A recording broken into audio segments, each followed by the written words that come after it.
Pass over item number 7.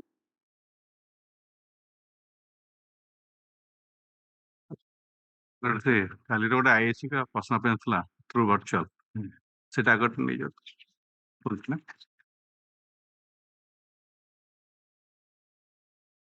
Is item number 7? नहीं नहीं item number 20 regarding that anticipatory bail जो order Item 20.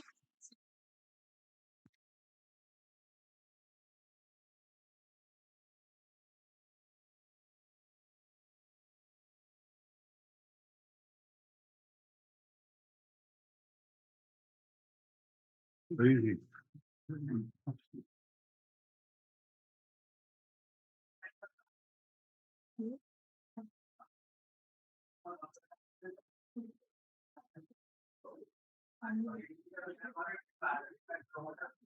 such volume is a fact on the potential but what a melange of closer Miller here is already joined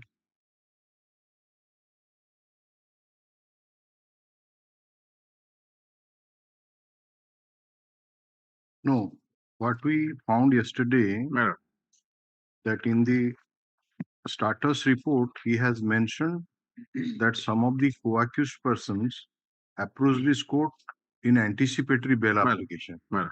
They got the interim order, but they did Already? not cooperate with the investigation. In the And they meantime, have they will defined the order. But we find that even though the status report is dated 7/1/24, right, madam. but that case anticipatory bail application No, has been rejected since 17/11/2020. Madam. I was talking to him. She told that no intuition has been received by anyone that it has been So it already. is the London State Council. He has not asked us. Once Madam. an interim order has been passed and that application was dismissed ultimately. Madam. So the State Council is to communicate, whosoever may be of that court, is to communicate to the concerned police station that there is no prohibition for arrest of the accused Exactly. person. He remained under an impression that That is on the so that is the fault lies there. Madam. So now if you can do whatever it may be, you can ask Madam. them, you can interrogate them, Madam. so that if something can be found out about the missing girl and that main accused is concerned. Madam. These are the accused persons who had approached this court for Rejected. anticipatory bail. They are the parents and other relatives, family members. So he is that Kamarda PSIAC. Madam. Hi, yes,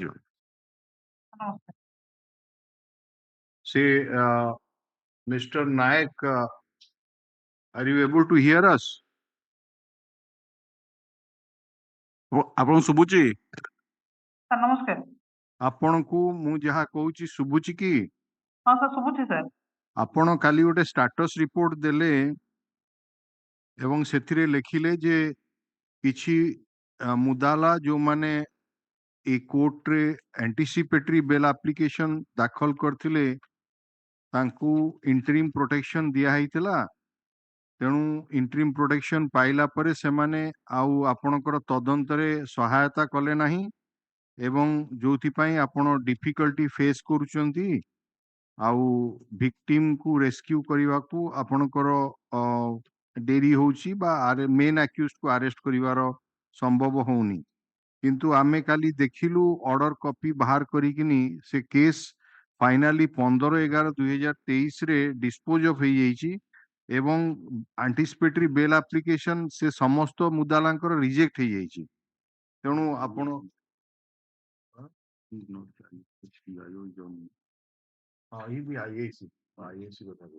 ତେଣୁ ଏଭଳି ଏମିତି କେମିତି ଆପଣ ଲେଖିକିନି ଦେଲେ? Sir intimation sir ଆମେ ପାଇନୁ sir. ବର୍ତ୍ତମାନ ଆପଣ ପାଇଲେଣି ଯେ ସେ case anticipatory bail application reject ହେଇଛି ବୋଲି ଜାଣିଲେ ତ? ହଁ ସାର୍ ଏବେ ଜାଣିଲୁ ସାର୍। ଜାଣିଲେ ଯଦି ଆପଣ ଯେମିତି ପ୍ରୋସିଡ୍ କରିବା କଥା କରନ୍ତୁ, ତାଙ୍କର ଫ୍ୟାମିଲି ମେମ୍ବର୍ସକୁ ଆପଣ ଇଣ୍ଟରୋଗେଟ୍ କରନ୍ତୁ, ଯାହା କରିବା କଥା in accordance with law करिवे आपण sir. interim protection दिए এটা দিহাইଥିଲା ଯୋଉଟା କି coercive actions have been taken ବୋଲି କୁହାଯାଇଥିଲା ଯୋଉଟା କି ultimately dismissal dismiss ହେଇଛି right dismissal order ଟା ଅଛି ନା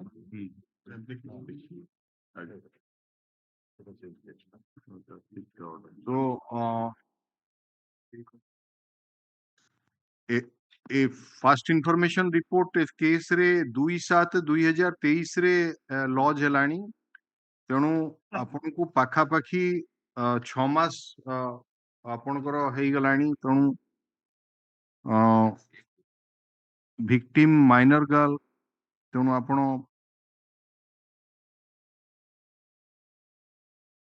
what is your now the next course of action proceed because the parents are very much aggrieved and they are worried that they are not getting any kind of intimation from you about the progress of investigation and what steps you are taking.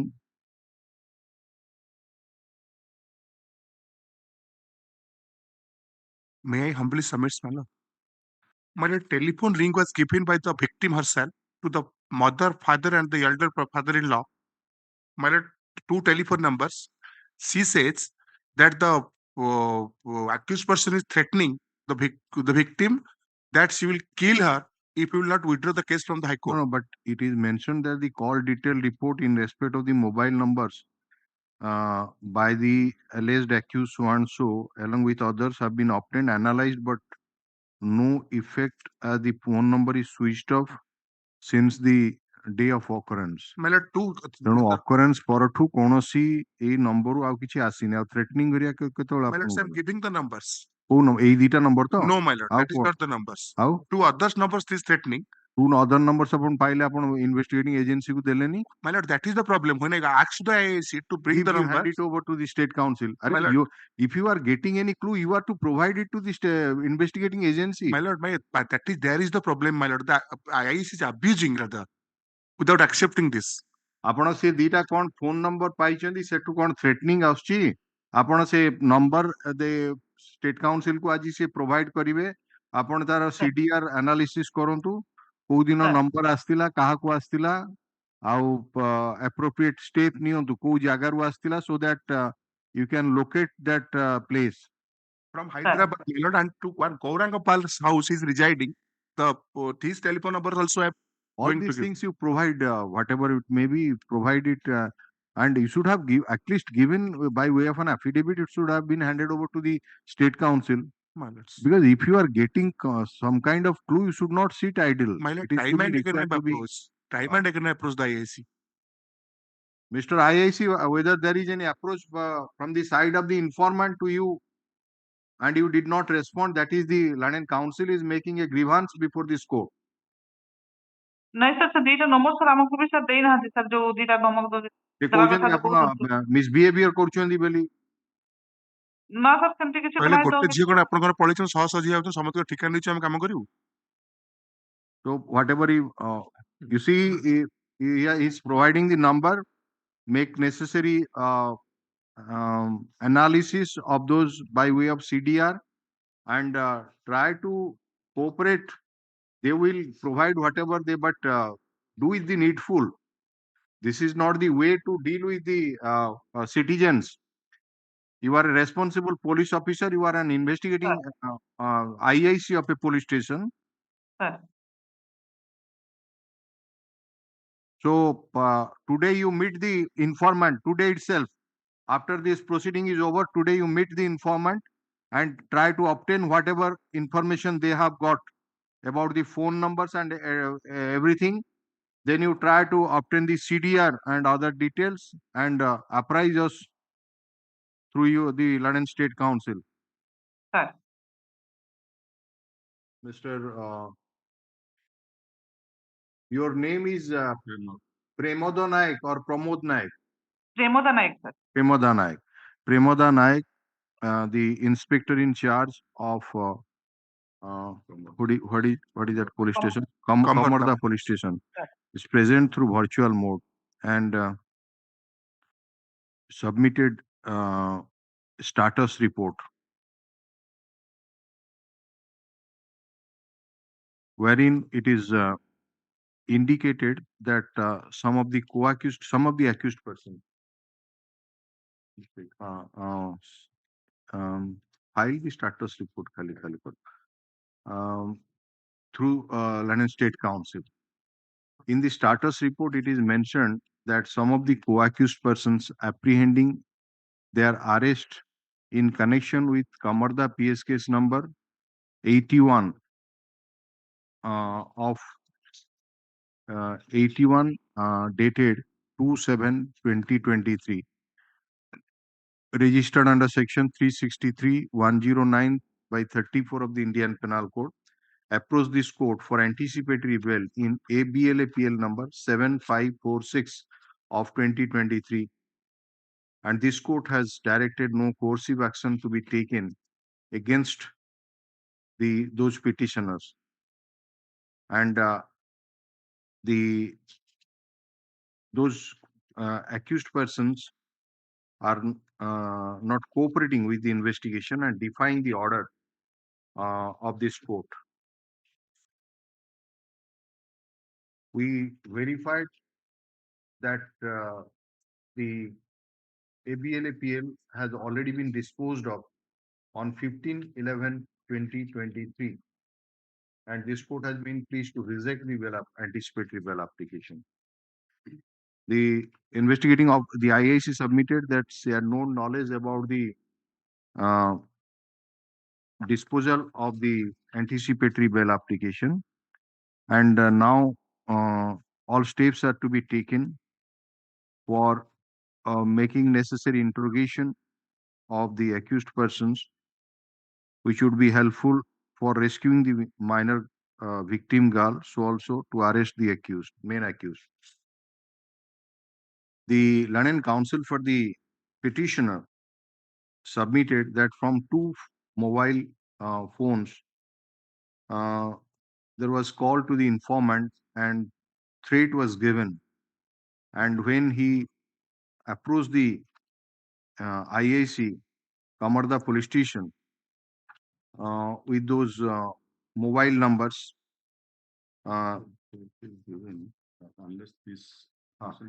threat was given that unless the this WPCRL is withdrawn from this court, they would face dire consequence. And when the petitioner approached the IAC with the phone numbers, there was no response from the side of the IAC. Rather, the petitioner was misbehaved. However, the IAC, appearing through virtual mode, denies such allegation. Be that as it may, it submits that during course of the day, you contact the informant and other family members of the victim and try to ascertain the not only the mobile phone numbers but any other clues available with them, and make the CDR analysis and take further steps in this regard.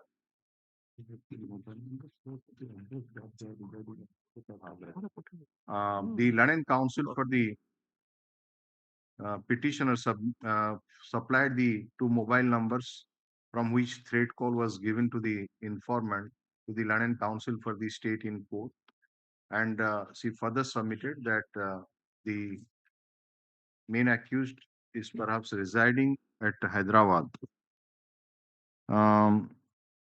Let necessary follow-up action be taken by the IAC oblique IO of the case, and on the next date, for the status report be submitted, apprising about the development made in the meantime. put up this matter in the week commencing from 19th February 2024. Pre-copy of the order be handed over to the Land and Council for the state. You provided that not two numbers. Okay.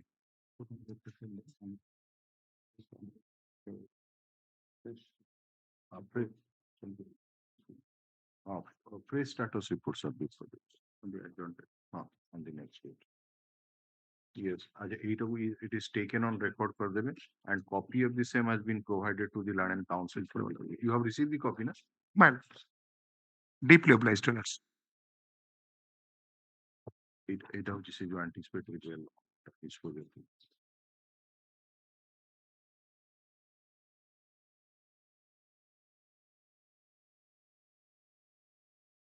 Item 7.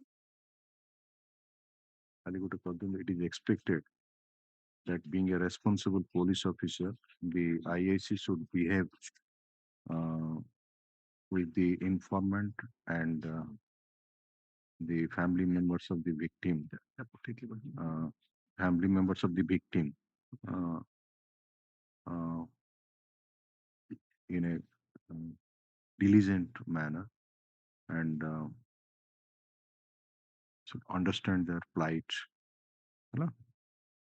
As the victim is missing since July 2023. July, take it.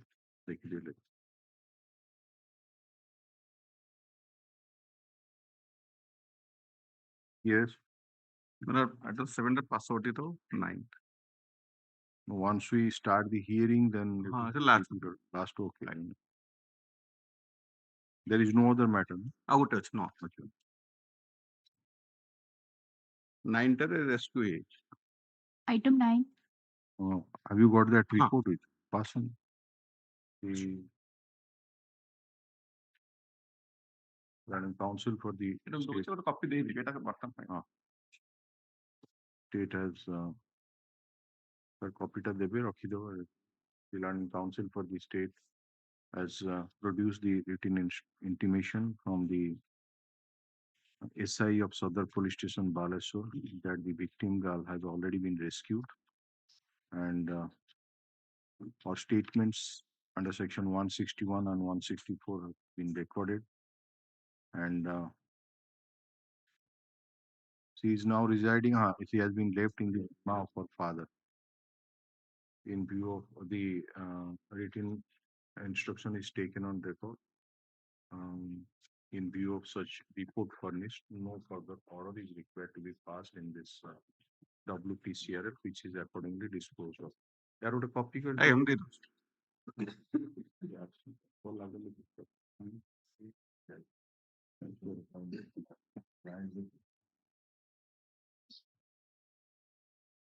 Your life streaming.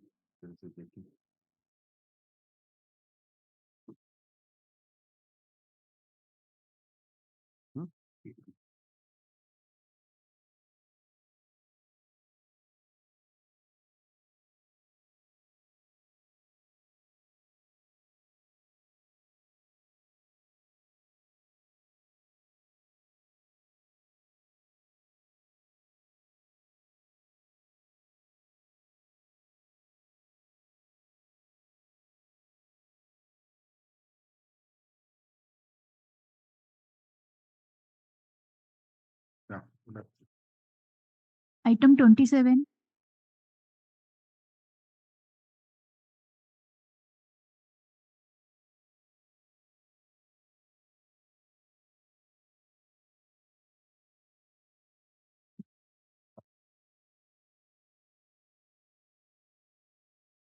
May I please?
ମୋ କହିବା ମୁତାବକ ଲେଖି ମତେ ପଢାଇ ଶୁଣି ଦେବାରେ କହିବା ମୁତାବକ ଲେଖା ଠିକ ଥିବା ଜାଣିବାରେ The scribe of the FIR has been examined. no my lord. No, Lord, not examined. PW So this informant, Raghunath Pradhan, how he is related to the deceased? brother, younger brother. Younger brother.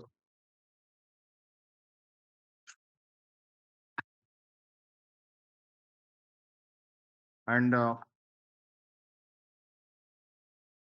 he is a post-occurrence witness. So is there Yes. any eyewitness to the Yes, occurrence? PW3 and PW8.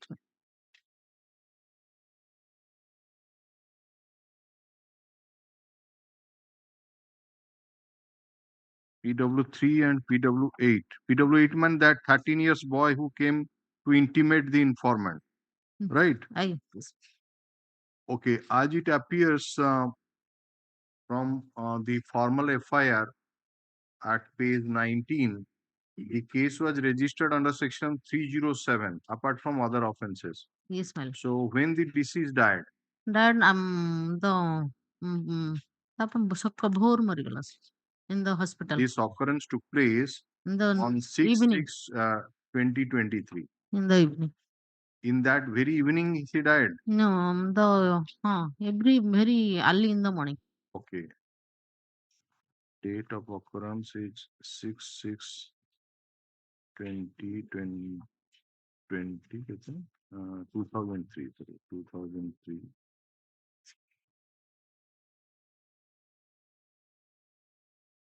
At 7.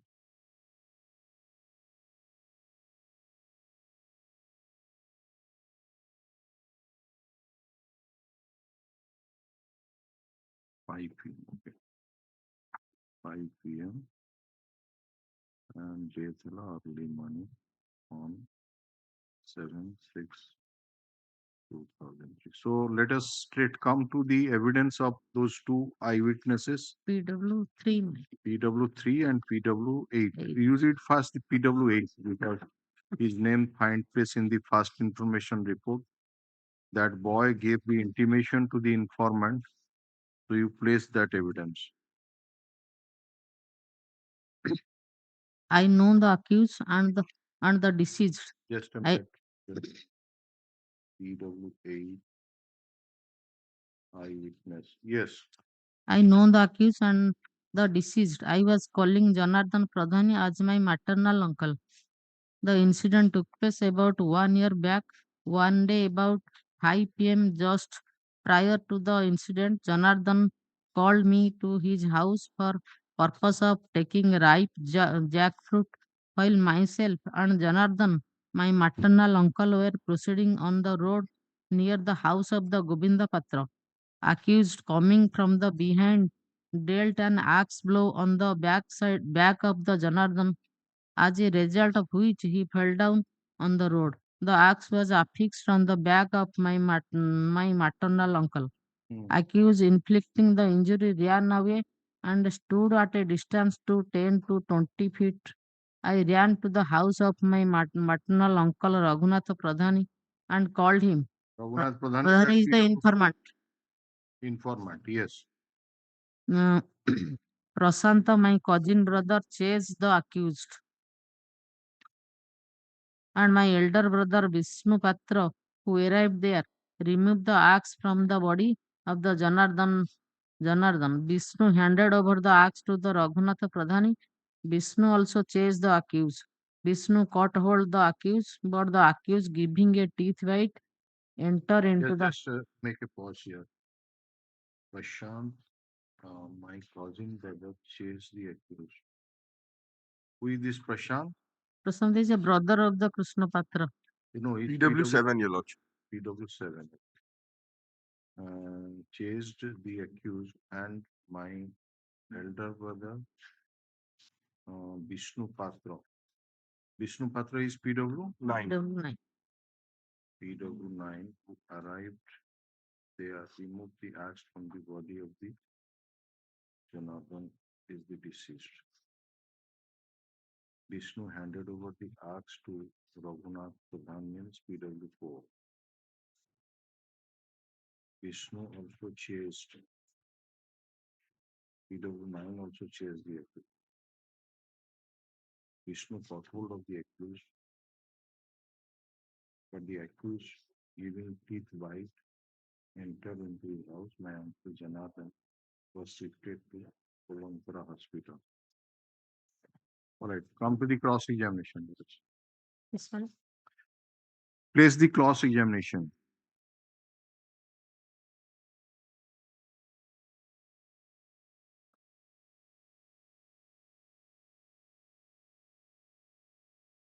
Cross-examination of this eyewitness PW8.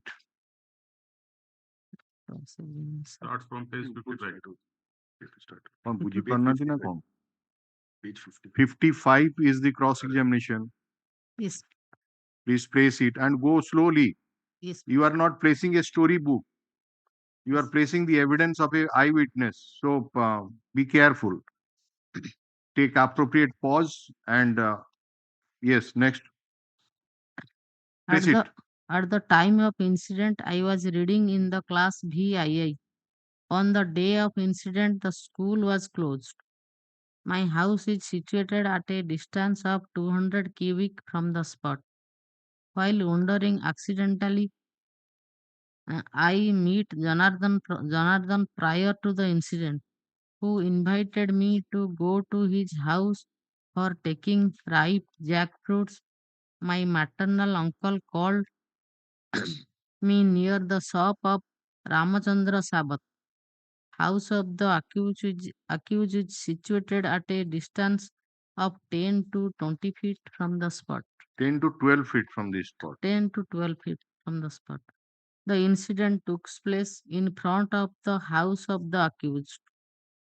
I and my maternal uncle, while going on the road, I was to the left of my maternal uncle, even though myself and my maternal uncle were proceeding simultaneously on the road, but just prior to giving axe blow, I had seen the accused giving an axe blow on the back of my maternal uncle.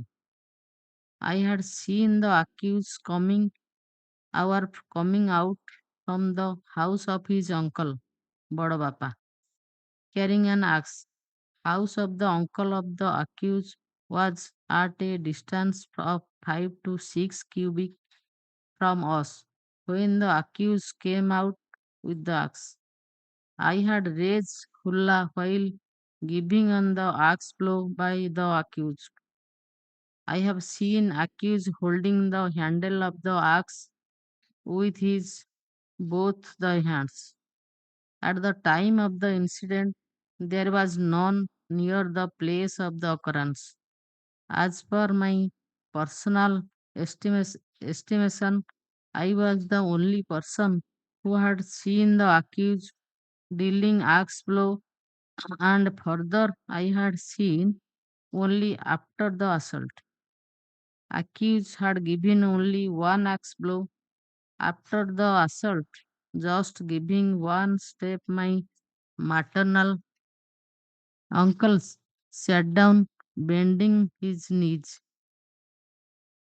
Immediately after the incident, I ran to the house of my maternal uncle. After getting intimating from me, intimation from me, my younger maternal uncle Raghunath rushed to the spot, and I follow him. The man who was assaulted and to whom I was calling as maternal uncle was Bursa Pradhan. Cornela, the Bu- man Bur- was assaulted Mhm. and to whom I was calling Mat- maternal uncle was Bursa Ursa Pradhan. Pradhan. Deceased na कौन की? The name of the deceased is Janardhan. Janardhan Pradhan. ये तक डाकुतला बुरसा Pradhan. All right. By me, huh? And was not called as Kola Jonathan. No, see the Dadakunar Daktula. Bursa by the time I returned to the spot. I found persons had gathered near my maternal and simply ran away. After running to the some distance, accused stood near his house, and after I and my maternal uncle Raghunatha returned to the spot, accused started running again and escaped by the side of his house. First, Prashanta Pradhani, Prashanta Pradhani tried to catch hold to the accused and chased him. And thereafter Prashant is that PW7. PW7. Hmm. Thereafter my brother Vishnu Patra joined in the chase. Vishnu is PW9. PW. Hmm. I did not chase the accused and remain near the injured. It is not a fact that I had not seen anything and falsely behaving as an eyewitness. It is not a fact that I had not seen the accused giving an axe blow and falsely behaving as an eyewitness. I cannot say where my maternal uncle Raghunath. Just a moment. কামড়ে দিয়ে প্রচুর করে একদম চিত্র করেছি শান্ত করবে না সব কিছু লিখতে হবে what will be assumed but the actual giving him a bite big bite entered into his house 53 transmission tried to capture the and chase them that happened to brother so long as the chase I did not chase answer. Yes, please continue. I cannot say where my maternal uncle Raghunath kept the axe. My maternal uncle was working as a forest guard. I do not know if my deceased maternal uncle as Gunia. Even though our family and the family of the accused belongs to the one caste, we do not have good relationship since long.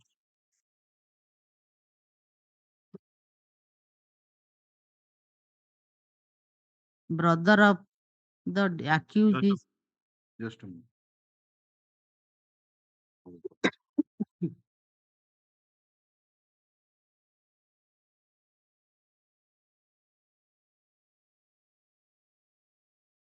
Just a minute.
Please continue.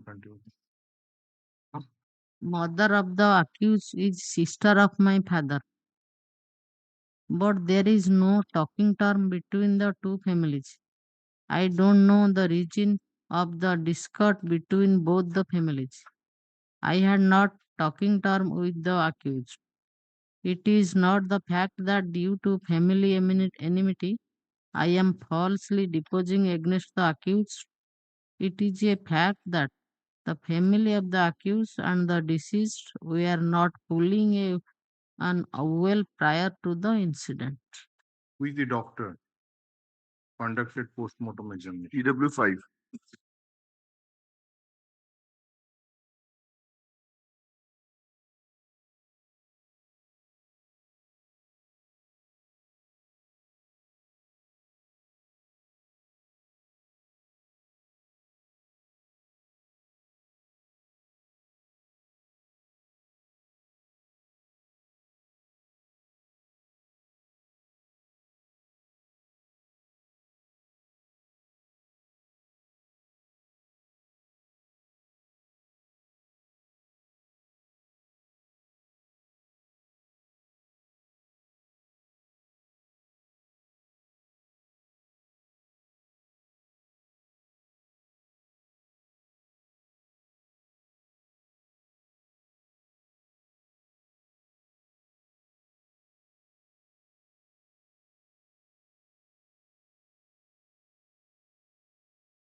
When he was admitted in the hospital, he was alive or dead? Yes, he was alive, my Al- lord. In And he any was treated by PW6, PW6. my lord. So please come to the evidence of PW6 first, because Lordship. Page number 49, my lord. May I read? yes, yes. On 6/6/2003, I was the medical officer attached to the Pulnora PHC. On that date, 7:30 p.m., on police requisition, I examined Janardhan Pradhani and found the following injuries. One lacerated bleeding injury of size 4x5 in depth and 3 in length. On the right subscapula fossa caused by the hard, sharp-edged weapon. The injury was grievous in nature and caused within 24 hours at the time of my examination. 4 stitches were given to the patient, was referred to the district headquarters hospital, Raigada. This is the injury report of Janardhani Pradhan, marked as Exhibit 6. This is my signature, is Exhibit 6/1. On 8/6/2003, on police requisition, I was examined one Vishnu Patra and noticed Vishnu to is that the, PW9. the, Yes, my lord. PW9. Vishnu the teeth white. PW9, yes. Teeth I mark had on the right, okay. I had examined one Vishnu Patra and noticed 2 teeth mark on the right thinner immense palmar accept of the hand. The injury was simple in nature and the age of injury was within 24 hours. This is the injury report of Vishnu Patra, marked as Exhibit 7. Cross-examination by the accused. Janardhan Pradhan, the patient, arrived in the hospital and simultaneously the police personnel arrived. The bleeding was checked after my treatment, but in view of the depth of the injury, I had referred the patient to the headquarters hospital. At the time of my treatment, the patient was able to talk. The injury was possible only by a sharp-edged weapon. Within 30 to 40 minutes, I discharged the patient after giving initial treatment. At the time of discharge, police personnel were present in the PHC. I have not mentioned the time, but I examined Vishnu Patra around 10 to 11 a.m. on 8/6/2003. It is a fact that I have mentioned in my report that injury of Vishnu Patra was within 24 hours. The teeth mark can be self-inflicted.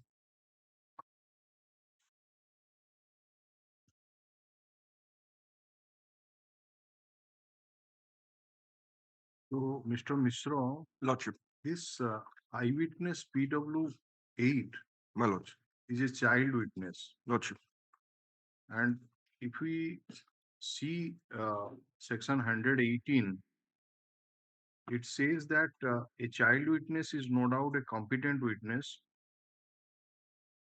but it is stated that all persons shall be competent to testify unless the court considers that they are prevented from understanding the questions put to him or from giving rational answer to those questions by tender years, extreme old age, disease, whether of body or mind, or any other cause of the same cause. So here, the child witness was not put any questions at all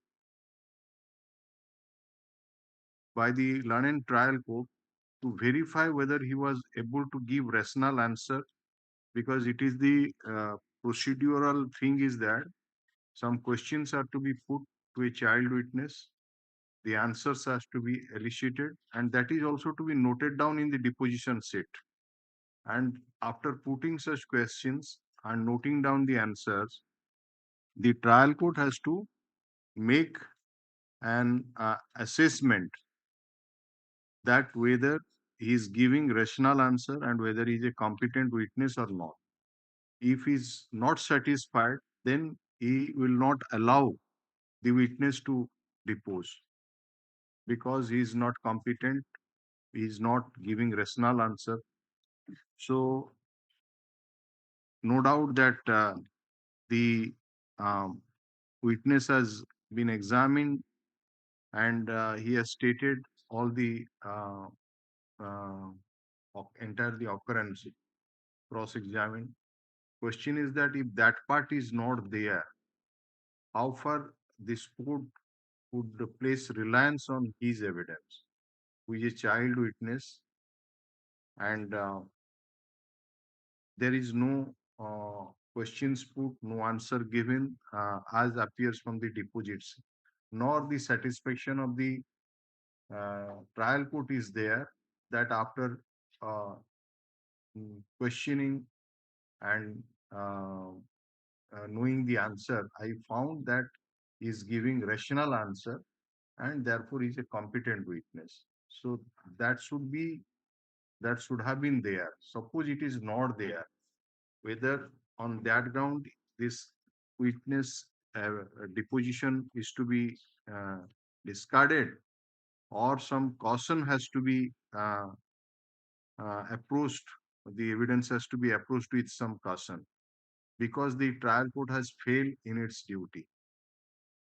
So that whether that is the fundamental thing that is required while assessing the evidence is a 13-14 years boy. So no doubt he has stated about this. So they are, have you examined this on this point? No. This might have not have struck your mind. How to appreciate a child witness, why it is there, because the apart from that also there is uh, that the child witness can be easily tutored. So while assessing their evidence, the court has to be extremely careful. See that they are not deposing in court being tutored by someone. They are prone to tutoring. So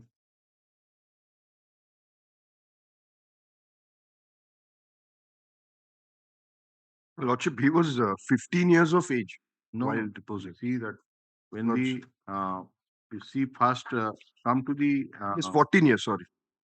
no, you come to the FIR. In the FIR, it is mentioned that he is 13 years, page 21.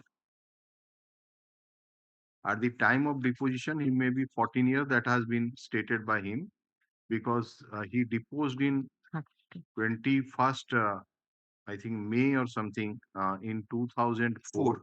Yes. Whereas this occurrence took place in 2003 June. So almost after a year, he has deposed in court. So by that time, he is 14. Stated himself, he stated that my age is 14. Court assessed him to be 15, but the boy states that my age is 14. And in the first information report, it is mentioned to be 13 years.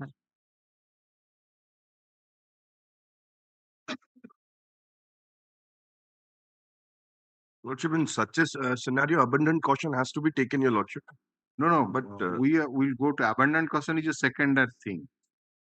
When a child witness, he is not testified, is not questioned and answers have not been elicited and there is no finding, no observation made in the deposition sheets itself, that because those are the, you see why it is recorded, the questions and the answer.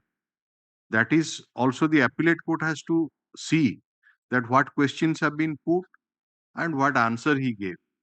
So the appellate court may not agree with the observation of the or the finding of the learned trial court that he is a competent witness, he is giving rational answer. The appellate court may differ also from the opinion of the trial court. That is why it is stated that the questions are to be noted down, the answers are to be noted down, and after those question and answer, a finding has to be arrived at after this examination preliminary examination, I found that the witness is giving rational answer and therefore he is a competent witness. This is should be mentioned in a bracket after this question and answer. Then you proceed to record the statement. And it is necessary because the appellate court will also see that what questions have been put, how he answered, whether the answer was correct or not, whether he is if actually the London trial court is justified in holding that he is giving rational answer, in observing that he is a competent witness. So that is also the duty of the appellate court. But when you do not record the question and answer, you do not make any observation at all that he is giving rational answer, is a competent witness, then what would be the effect? How the court is to approach the evidence? Whether it is to be discarded on that ground alone, or the court has to be more careful because there is no such observation, no such finding arrived at that this witness is a competent witness, even if he is aged above 13 or 14, whatever it may be.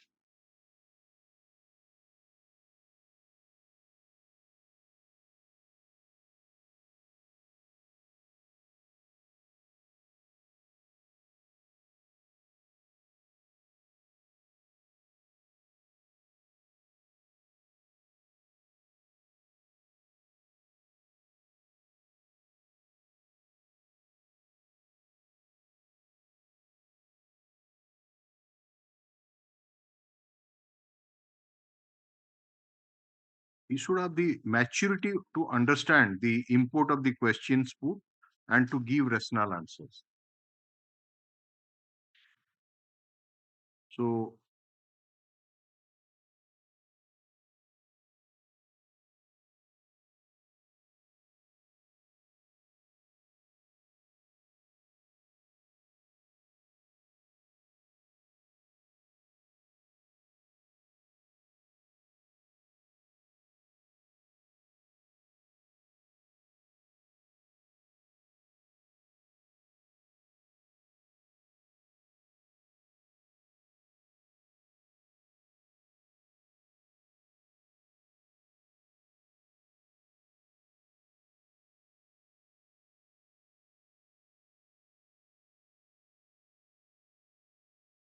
Section 118 does not preclude a child from being a witness, and the only test that is applicable is as to whether the witness understood the sanctity of an oath and the import of the questions that were being put to him.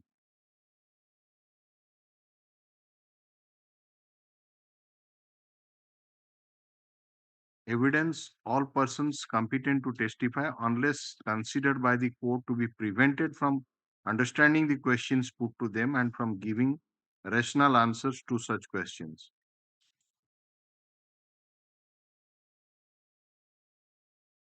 Child of tender age can be allowed to testify if he has intellectual capacity to understand the question and give rational answer thereto.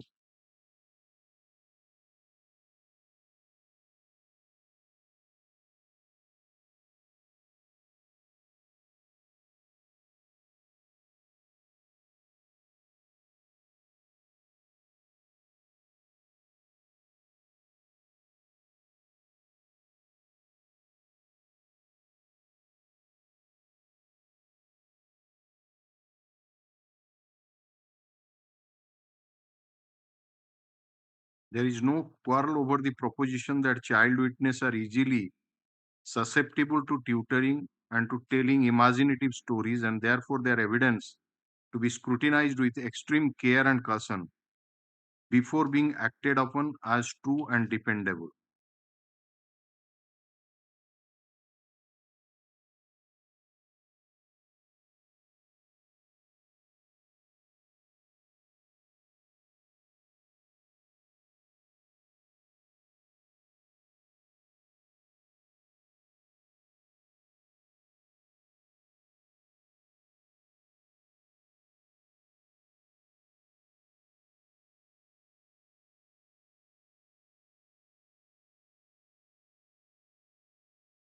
in testing the capacity of a witness, child witness, to testify, if questions are put, they must be proper questions. The questions must be to ascertain in the best way whether from the extent of his intellectual capacity and understanding he is able to give a rational account of what he has seen or heard on a particular occasion. If a person of tender age can satisfy these requirements, his competency as a witness is established.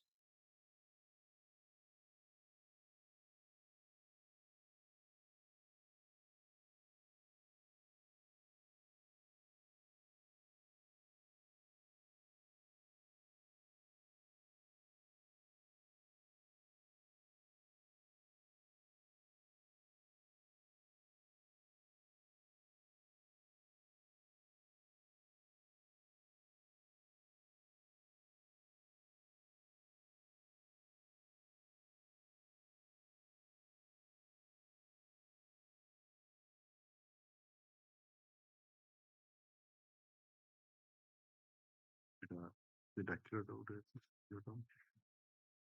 ସେ ଇଏ କୁଆଡେ ଯାଇଛି କି ସେ research assistant କଣ କରୁଛି ତାକୁ ଡାକିଦେବା।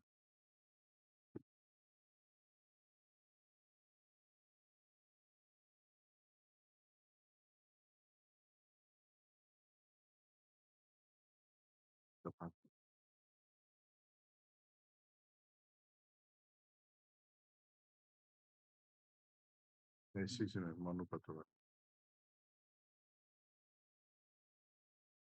Manu search ମାର ହଁ ଯାହା ଦେଖୁଛି ଲେଖୁ questions ଲେଖୁ ହଁ ସେଠି ଟାଇପ କର questions not put child witness competency PENCY enter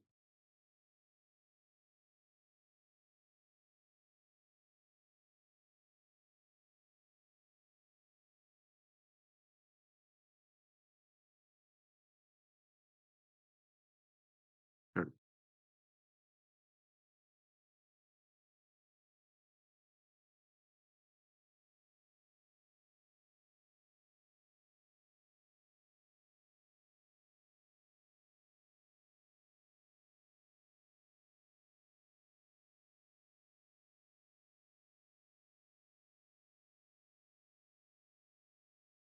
ଦେଖାଯାଉଛି ହଁ ଆଚ୍ଛା ଆରେ ଏଇଟାକୁ ସାର୍ଙ୍କୁ ଦେଖାଯାଉନି ତାକୁ ଆଉ ଟିକେ ଇଆଡ଼କୁ ଆଣିବା ଦରକାର ଆଉ ଟିକେ ନାଇଁ ନାଇଁ ସେମିତି କହନି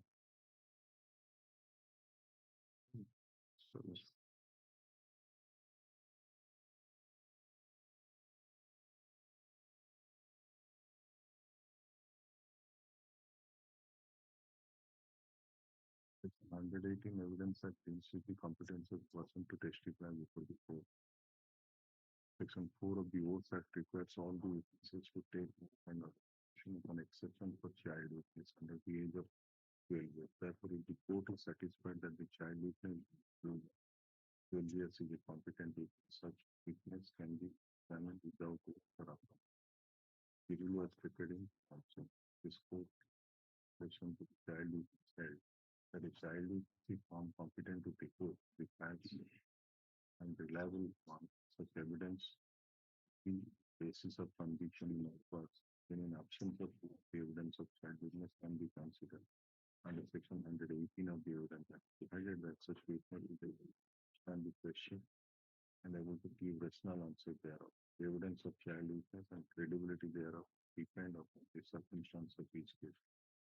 The only precaution which the court should bear in mind while assessing the evidence of the child witness is that this question must be reliable and easier of demeanor must be like any other competent witness, and there is more likelihood of death.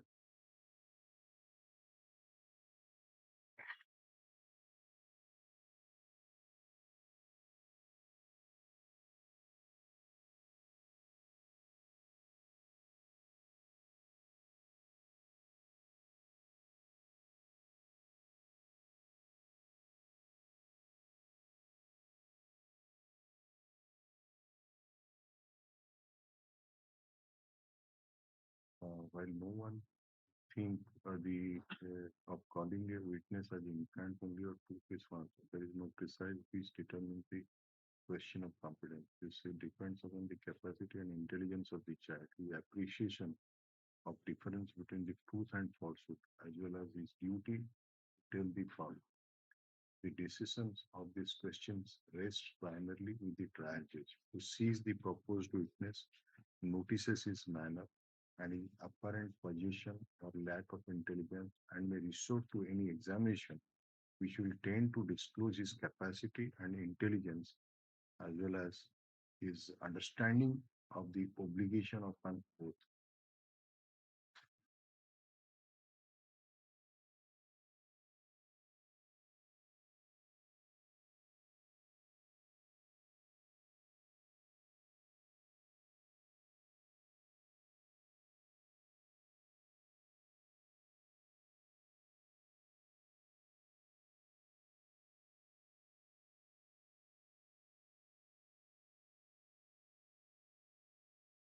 You see, one decision, it is mentioned 2004, note down, 2004, volume 1,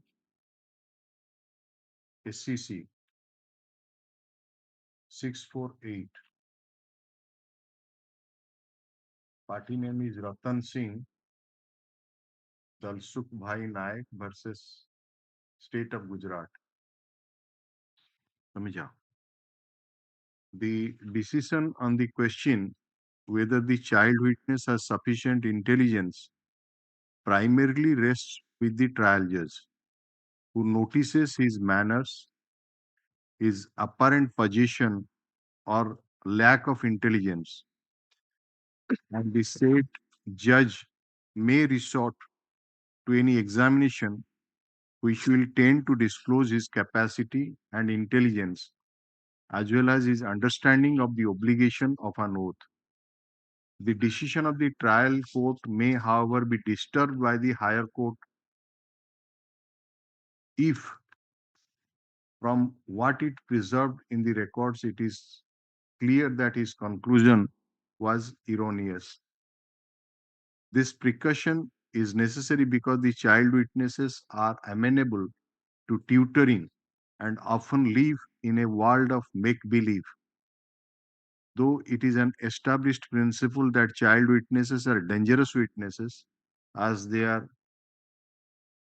pliable and liable to be influenced easily, shaped, molded, but it is also an accepted norm that if, after careful scrutiny of their evidence, the court comes to the conclusion that there is an impress of truth in it, there is no obstacle in the way of accepting the evidence of a child witness.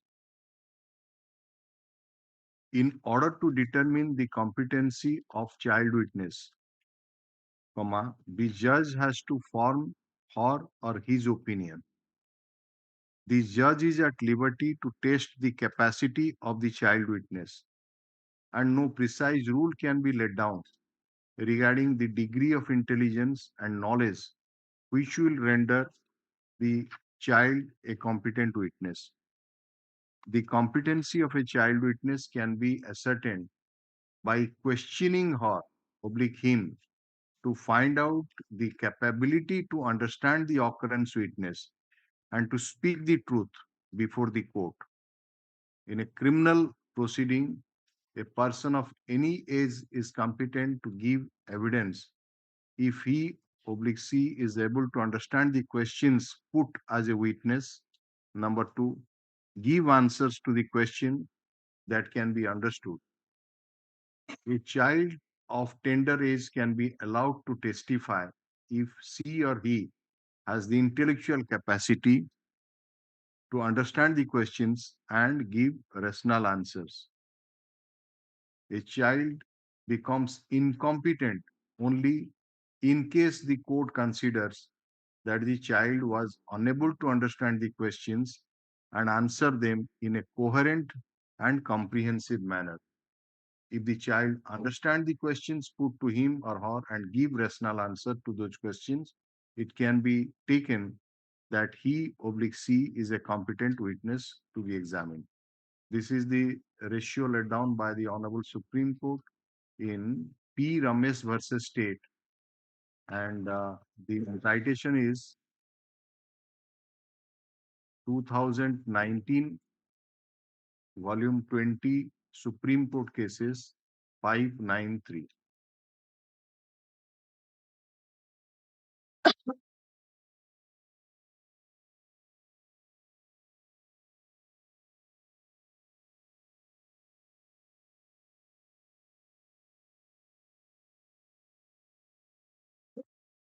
P. Ramesh versus State.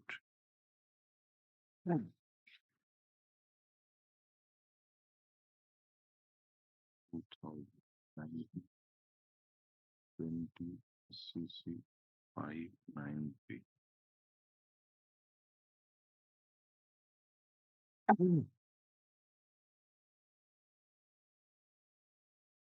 This is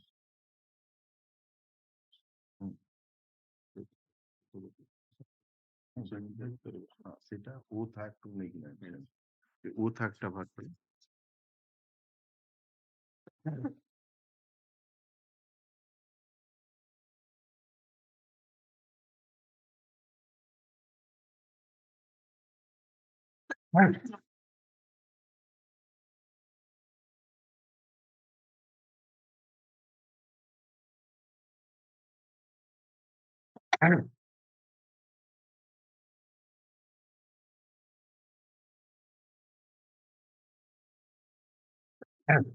এটা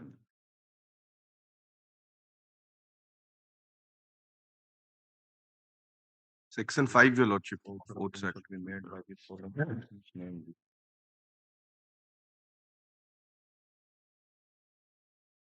all witnesses, that is to say, all persons who may lawfully be examined and answered.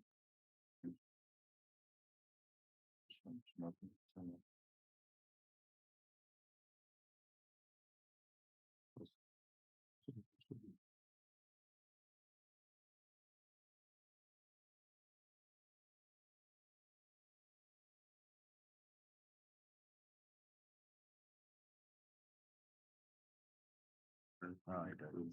Provided that while the witness is a child under the 12 years of age and the court or person having authority to examine such witness is of the opinion that though the witness understand the duty of speaking truth, he does not understand the nature of the oath or affirmation, the foregoing provision of this section and the provision of section 5 shall not apply to such witness.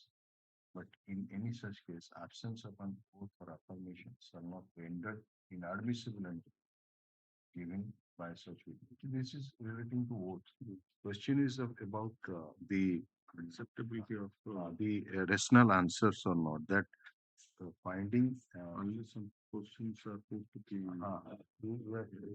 there is because the witness is not before the witness was before the trial court and he has recorded the evidence. Now, what will it is when the satisfaction is not there, that is a competent witness is giving rational answer, then we are put in a just that darkness that how that witness answered, whether he was giving rational answers or not.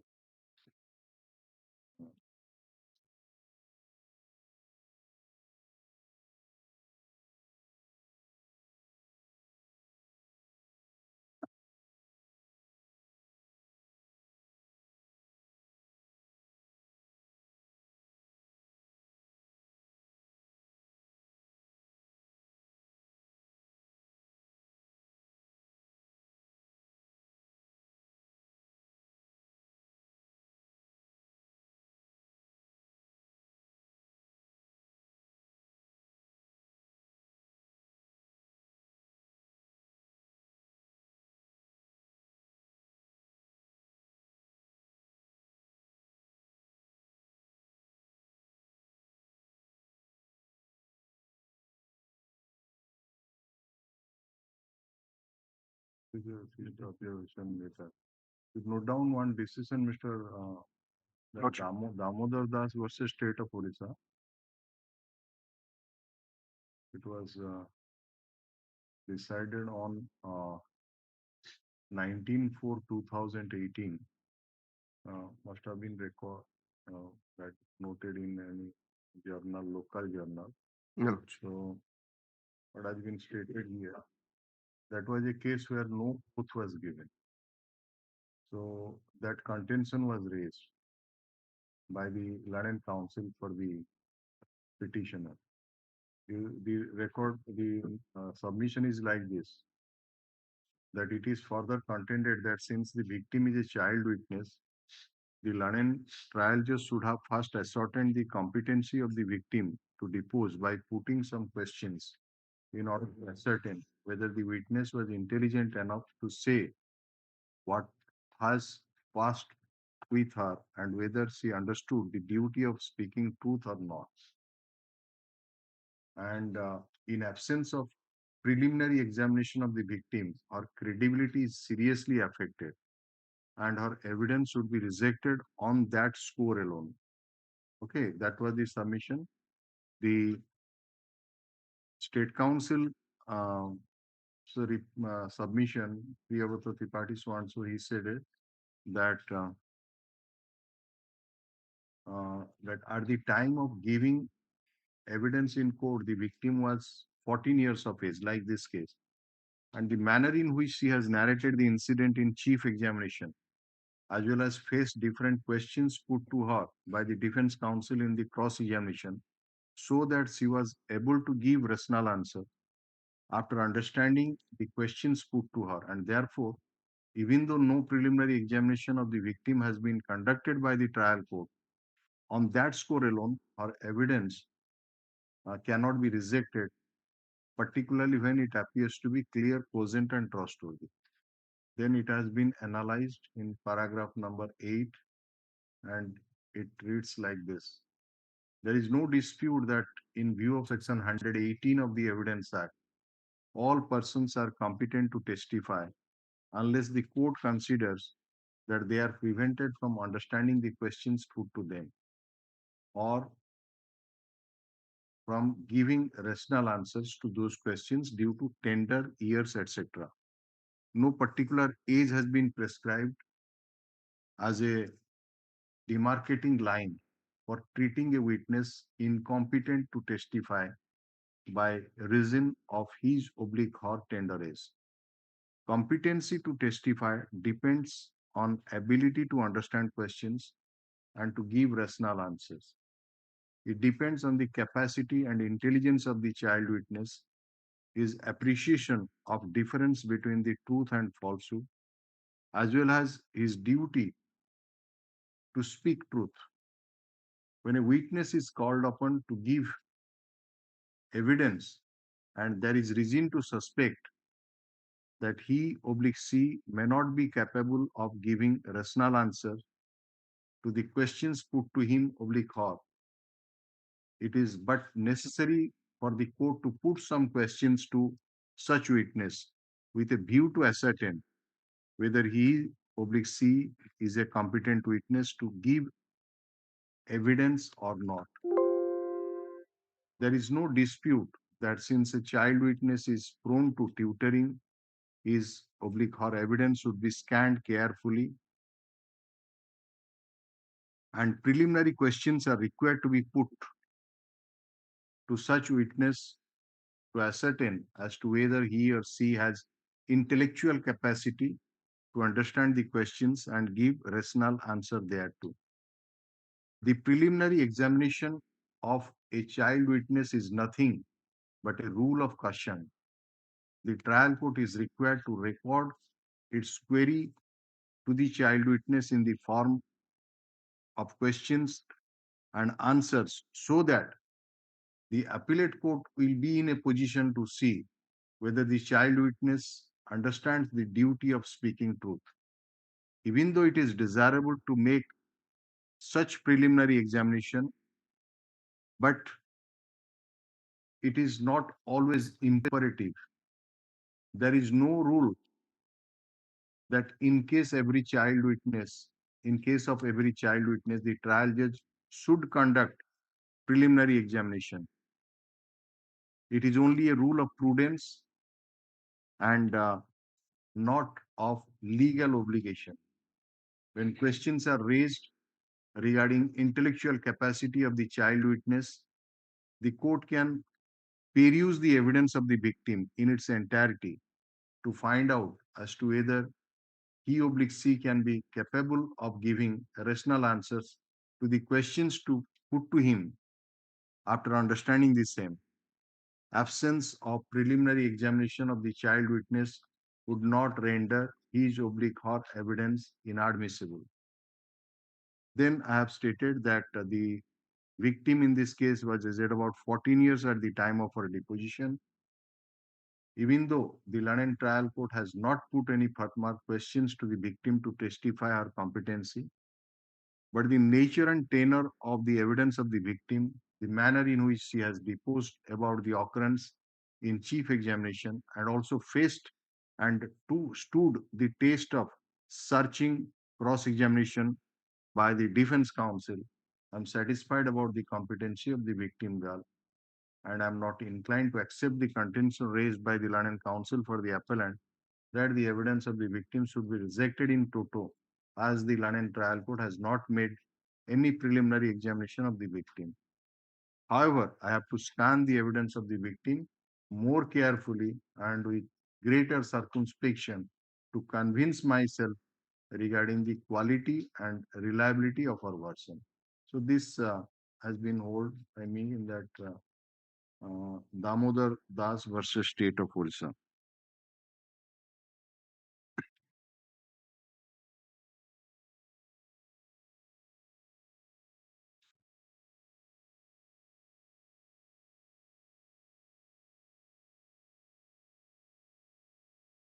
So now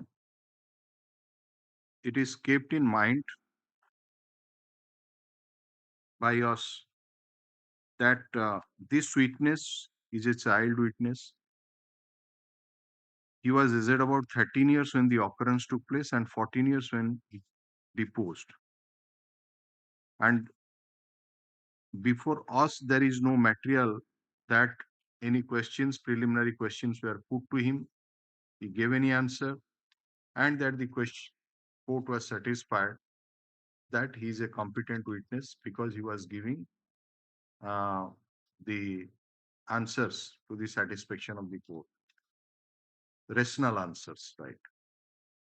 Now, therefore, law has been laid down that we should be more careful and we'll scan the evidence with minutely, see that he has not been tutored and there is a possibility of being tutored into such type of witness. So in this case, his presence with the deceased at the time of occurrence as deposed to by him is that Janardhan called me to his house for the purpose of taking ripe jackfruits. Pachila ପଣସ ନବା ପାଇଁ ତା ଘରୁ ମତେ ଡାକିଥିଲା ଏବଂ ସେଇଥିପାଇଁ ମୁଁ ଆଉ ଡିସିସ୍ଡ ଆମେ ଦି ଜଣ ଯାକ ସାଙ୍ଗ ହେଇକିନି ରାସ୍ତାରେ ଯାଉଥିଲୁ ଏବଂ ସିଏ ତା ପୋଜିସନ କୁ କହିଲା ଯେ I was on the left of the ଗୋଟେ ଜାଗାରେ କହିଛି ମୁଁ ତାର ବାଁ ପଟେ ଚାଲୁଥିଲି ବୋଲି. Yes, in his cross, your lordship. Right in the middle.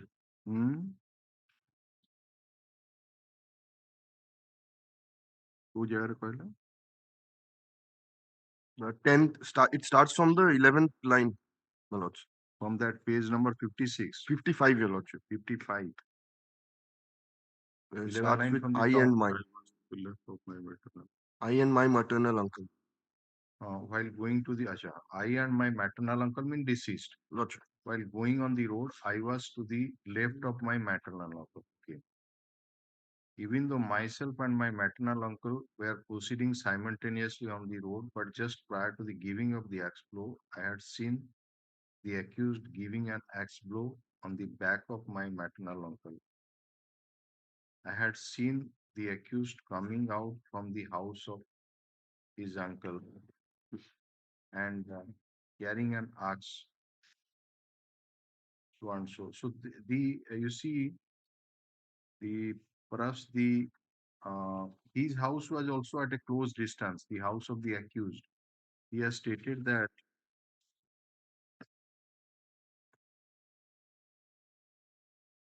he was not he did not came from his own house. The next line is the house of my uncle of the accused was at a distance of 5 to 6 cubits from us. When the accused came out with the axe, I had raised Ullah while giving the axe blow by the accused. I have seen the accused holding the handle of the axe with his both hands.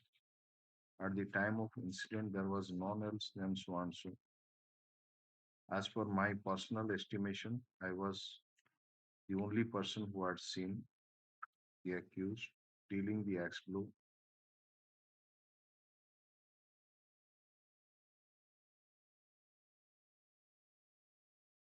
And after assault, just giving one step, my maternal uncle so and so.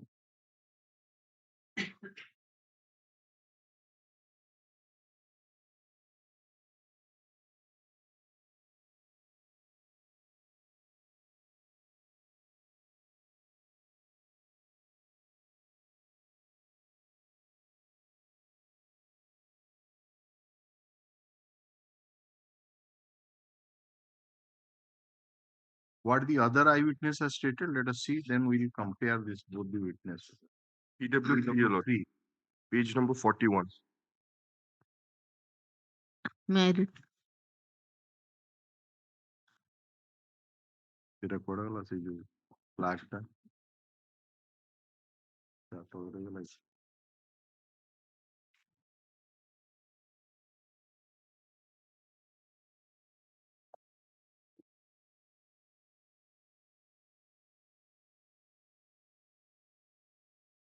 yes, please place the I know the accused and the deceased. The incident took place about 10 months, one day at about 5 p.m. At that time, I had sat in front of the veranda of my house. At that time, Janardhan Pradhani was coming on the village road, and accused came out from the house armed with an axe and gave an axe blow to the Janardhan, as a result of which Janardhan fell down on the ground. This witness has not stated about the presence of PW8 with. No, he has not stated. So, And that thing has also been not asked by them in the cross, Your Lordship. why Cross. they will ask? In the chief examination, it should have been told. If they have not told, why we'll poke nose at it? That is not the duty of the defense counsel.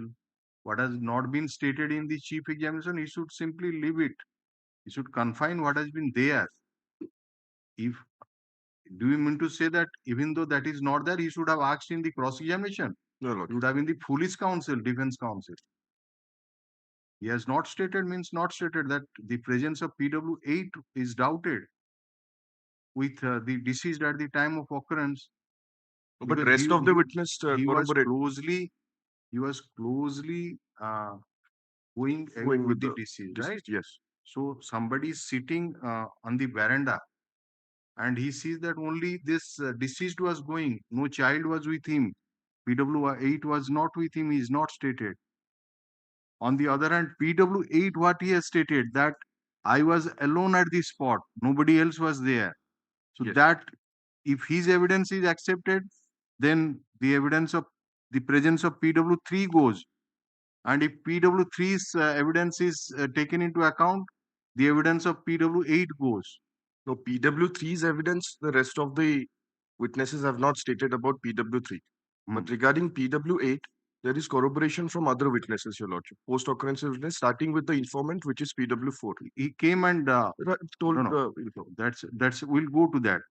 But Mr. Mishra, one thing is that this PW3 Lordship. has not stated the presence of PW8 along with ହେଲା Yes. सी ତା ପଛରେ ଆସୁଥାନ୍ତା difference ଏ ଦି ଜଣ ଯାକ C ତା ମାମୁଁ ଭଳି ହବ ସେ କହୁଛି ମାମୁଁ ମାମୁଁ ବୋଲି ମୁଁ ଡାକେ ସୋ ମାମୁଁ ତାକୁ ଡାକିକି ନଉଥିଲା ଯେ ପାଚିଲା ପଣସ ଅଛି ଘରେ ନବୁ ସେଇଥିପାଇଁ ଦି ଜଣ ଯାକ ଯାଉଥିଲେ ଇଏ ତା ବାଁ ପଟକୁ ଚାଲି ଚାଲି ଯାଉଥିଲା ଏଇ ସରକମଷ୍ଟାନ୍ସ ରେ ଜଣେ ବାରଣ୍ଡାରେ ବସିକିନି ଦେଖୁଛି ଘଟଣା ତ ବାରଣ୍ଡାରେ ବସି ସିଏ କହୁଛି ଡିସିଜ୍ ଏକୁଟିଆ ଚାଲି ଚାଲି ଆସୁଥିଲା ଆକ୍ୟୁଜଡ୍ ଆସି ମାରଲା so that creates a doubt that whether that child witness was with the deceased at that point of time or not.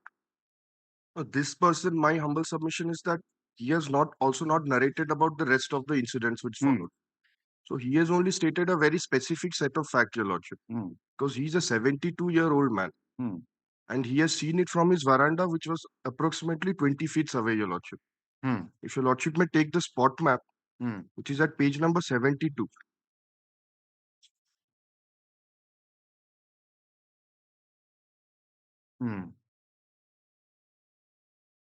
Here Your Lordship may see his house is marked as 13. 13, Your Lordship. That is the house of Arjun Karija. 13 টা Coda আচ্ছা সেটি Bottom left, Your Lordship. এইটা And 6 is the house of Janardhan Pradhani, where they were going to. Arjun মানে এইটা তো 13, Your Lordship. PW 3. ଆଉ ଘଟଣାଟା ସେ ଦେଖଉଛି ଏ ସ୍ପଟଟା ହଉଛି ବ୍ଲଡ ପ୍ୟାଚ୍ ଏଠି ମିଳିଥିଲା Lordship. ହଁ 6 is the house of the Janardhan Pradhan, Your Lordship, the deceased. ହଁ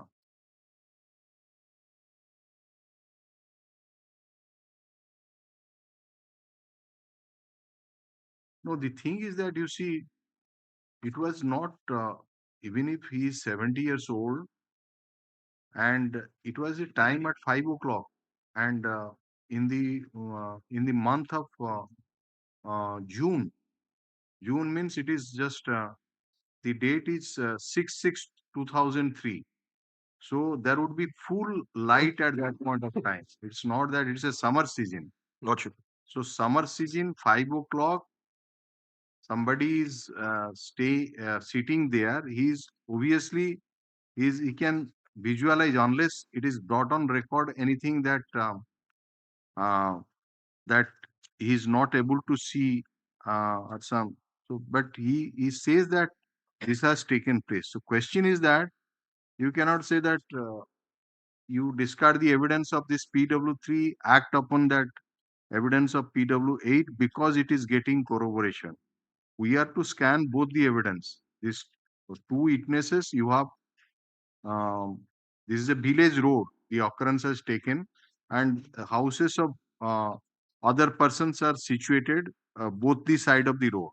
ये ରାସ୍ତାରେ ଦି ଜଣ ଯାକ ଯାଉଥିଲେ ଆପଣଙ୍କ କେସ୍ ଅନୁଯାୟୀ ଡିସିଜ୍ ଯାଉଥିଲା ଡିସିଜ୍ ସାଙ୍ଗରେ ସେ ଛୋଟ ଛୁଆଟା PW8 13 ବର୍ଷର ଛୁଆ ସେ ଯାଉଥିଲା ଗୋଟେ ଲୋକ ଯାହା ନାଁ ହଉଛି PW3 70 ବର୍ଷର ସିଏ ତା ବାରଣ୍ଡାରେ ବସିକିନି ଘଟଣା ଦେଖୁଛି ସିଏ କହୁଛି ମୁଁ ଦେଖିଲି ଇଏ ଡିସିଜ୍ଡ ଆସୁଥିଲା ଏକୁଟିଆ ଏବଂ ଏହି ସମୟରେ ଆକ୍ୟୁଜ୍ଡ ଆସି ତାକୁ ଛୋଟଟେ ମାରଲା ତା ପଛପଟୁ ତ ଏଇ ସରକମଷ୍ଟାନ୍ସ ରେ ସିଏ କହୁନି ଯେ ଡିସିଜ୍ ସାଙ୍ଗରେ ଆଉ କିଏ ଥିଲା ବୋଲି ଅର୍ଥାତ୍ ସେ ଛୋଟ ଛୁଆଟା ଥିଲା ବୋଲି କହୁନି so that creates doubt about the presence of PW8 at this spot. So if we believe the evidence, what we want to say that if we believe the evidence of PW3, then the presence of or if we believe the presence of PW3 at this spot, from his evidence, the presence of PW8 with the deceased on the village road at the time of occurrence is creates doubt. No, just juxtaposing PW3 and 8, Your Lordship, they both testified in a very different way, Your Lordship. But however, PW8's presence, if we only compare it with PW3's statement, then of course it won't be believed that he was there. But if you take into consideration the other witnesses, my lords, starting with PW4, All right, just complete the cross-examination of that PW3. Let us see. House of Janardhan is situated in front of my house, intervened by village road. House of accused is situated at the distance of 20 cubic from my house. I did not inquire and also could not know what for the accused assaulted Janardhan. Janardhan was a robust man of age 50 to 55 years and was having major children. One of the son of Janardhan was already married. It is not a fact that I had not seen the accused dealing axe blow on Janardhan and falsely behaving as an eyewitness. I am examined by the police. It is not a fact that I had not stated before police. Anything brought out from the IO's evidence that he has not deposed as an eyewitness to the occurrence? No such. I did not find it. It is not a fact that I had not stated before police about witnessing the occurrence.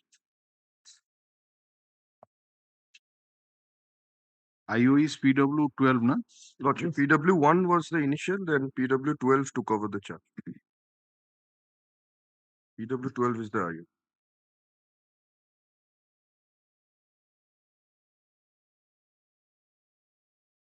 Nothing, no such thing.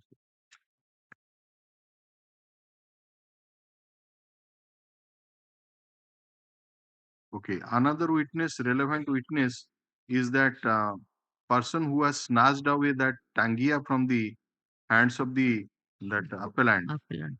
Is Which- PW9 for us. Vishnu Patra. Let us come to that evidence.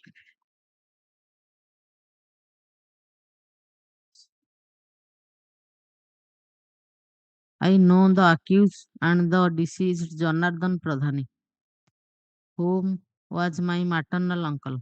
Janardhan was also called by Bean, the Brusa. The Bruce of the Dakana. The incident took place on 6/6/2003 at about 5:30 p.m. at village Khamma Singh. At that time, I was in the house of maternal uncle. Hearing hulla, I came to the house and found my maternal uncle lying injured in front of the house of the accused. I found an axe affixed from the date of maternal uncle. I further found accused running away and chased by Prashanta Pradhani. Who is Prashant Pradhani? The PW7, Your Lordship. Okay. Hmm. I removed the axe from the back of my maternal uncle, handed over the same to the Raghunatha Pradhani, the informant. Then I chased the accused and caught hold of him. But the accused, giving a teeth bite on my right hand, went away, entered himself. On 8/6/2003, I had shown in my injury to the police babu who sent my for medical examination, cross-examination. The distance between the house of the accused and the deceased near about 22 to 33 feet. At the time of incident, I was inside the house. By the time came out from my house, found my maternal uncle lying on the road facing downward with the axe affixed on his back. Hmm. Hearing hulla, I alone came out from the house. By the time of my arrival, I found persons witnessing the incident standing in front of the respective houses. I was the first person to arrive the spot soon after the incident. After my arrival, I found my maternal uncle conscious but was not able to speak. My maternal uncle was raising the cry, Bachao, Bachalo, Bachao. By the time I came out from the maternal uncle, found Prasanta at a distance of 30 to 40 feet and basing he accused who was 5 to 6 feet ahead of him. After my arrival at the spot, Raghunath Pradhani arrived. Till the time also, no one rushed to the spot. After removing the axe, only I started the chasing the accused. 2 to 3 minutes after my arrival at the spot, I handed over the axe to Raghunath Pradhani. And at that time, Prashant was chasing the accused. I did not try to enter the house of the accused. Accused gave the teeth by one of back side of Bari. I had accompanied the Janardhan to Kolonara hospital. When we were going to hospital, police vehicle passed, which was proceeding up to our village. On 7/6/2003, I was examined by the police. Prior to the examination, This statement which has been given by this witness, Lordship. that he arrived at the scene of occurrence first. Then he found that the deceased was lying on the ground, face downwards, and that axe was there in the backside, it is sticking to that back portion. And then what he did, you say that after my arrival, paragraph number 3, page 59, after my arrival at the spot, Raghunath Pradhan arrived. Okay. Till the time also no one rushed to the spot. After removing the axe, I started chasing the accused. And 2 to 3 minutes after my arrival at the spot, I handed over the axe to Raghunathi Pradhan. Raghunathi Pradhan is PW4. And at that time, Prashant was chasing the accused. तामने Raghunath प्रधान आसिला प्रथम आगे आसिला किए PW this witness PW9. Yes. PW9 देखला से पड़ी CA ताकू remove कला परे ताकू हैंडओवर कला काहागु PW4 को हैंडओवर कला सेते बळे ये चेस करथिला किए से जो PW7 चेस करथिला प्रशांत मीन्स PW7 तापरे ये सीए धरी पार नथला ये जाई धरिला काकू अक्यूज्ड को सो एया जदी हेई थाए ताले एतलारे थांता जे accused apprehended higala at this spot. See what has been written in the FIR.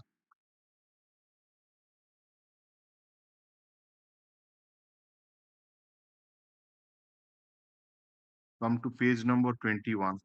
Lordship. भाई देहरे हणा टांगिया विष्णु पात्र PW9 बाहर करी सेई रक्त रेखा अवस्थारे मोते देला right that is the evidence प्रसन्न मीन्स द appellant तार परिवार लोक माने कुआडे दौड़ी पळाई जाइथिले मु आम ग्राम लोकर साहाय्य भाई को चिकित्सा पाई आनी भर्ती कलु आम ग्राम there is nothing in the first information report that the accused was chased or apprehended at the spot. They could not apprehend him, Lordship, only chased him. Then he went No, inside. no. फौजी पर आपनकर देखिले PW9 कहला ना. Then I come to chief examination. I chased the accused and caught hold of him. Yes, caught hold of him. But then he bit him and But went the away. accused giving teeth bite on my right hand went away and entered himself. Acha. Tata So he Gaurav went was away. Acha, acha. Lord. Then what about the other witness PW7?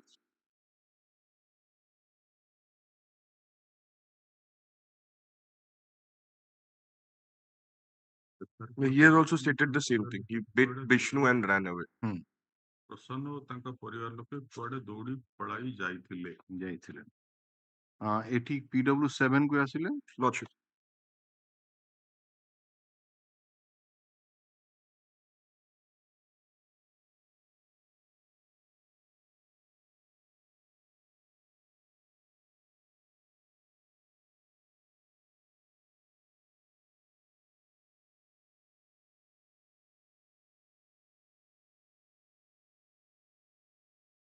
this witness PW9 is also excluding the presence of that PW8 Yes, he because has he not stated. immediately came to the spot, found the deceased was lying there and deceased was alive and he was chasing mari pokele na kon book lo kon guda kohut conscious thila mate boncha boli kohutla.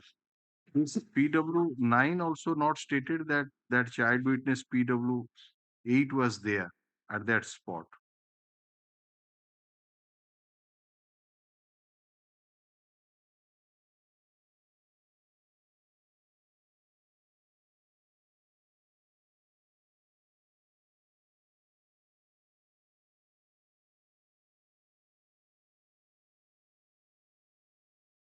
Why we say so? Because Mr.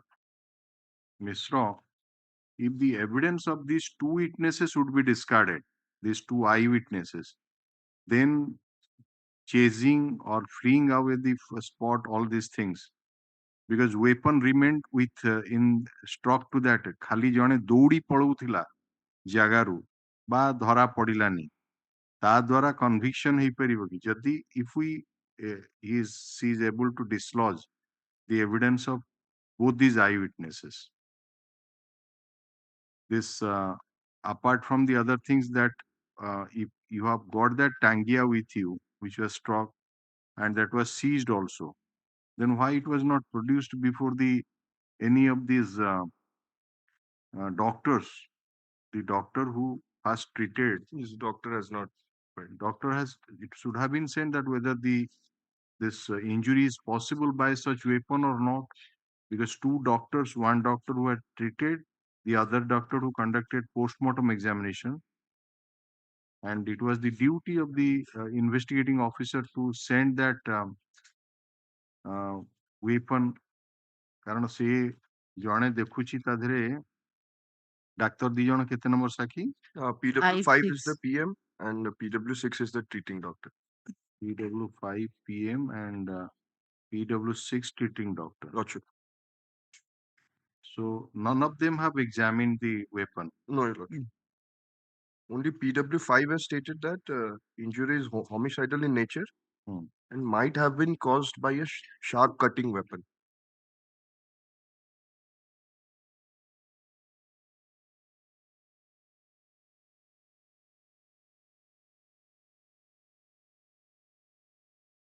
But bloodstains were found on that axe, Your Lordship.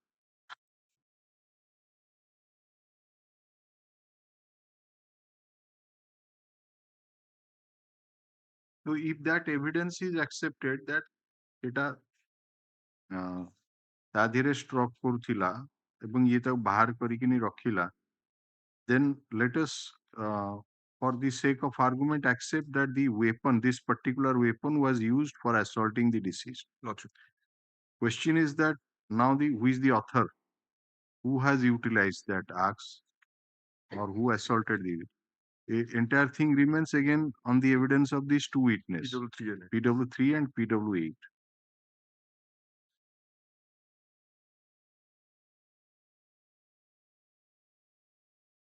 The person who had chased, that is PW, who could not be successful, but PW9 became successful. That evidence is PW7. Lordship. Right. PW7. Please come to the evidence of PW7. I know the accused as he is my co-villager. Deceased Janardhan Pradhani was my father. The incident took place about 11 months back on a Friday at about 5 p.m. in our village. At that time, I was in my house hearing cry from Krishnapatra that accused assaulted my father I came outside and found my father laying in front of the house of Govinda Patra with an axe affixed on his back. Accused, who was at a distance of 6 to 8 cubic, ran away. I chased the accused and he was caught by Vishnu Patra. But the accused, giving a teeth bite to Vishnu, ran away. Vishnu Patra and myself returned to the spot, and Vishnu removed the axe and handed over to the same to Raghunatha Pradhani. Then we shifted our father to Kulnara Hospital. Vishnu is PW9, na? PW. Yes. Yes. The doctor of Kulnara gave initial treatment and referred to the patient to Rayagada Hospital. We brought our father to Rayagada Hospital on the very night. On Friday midnight, my father died at Rayagada Hospital.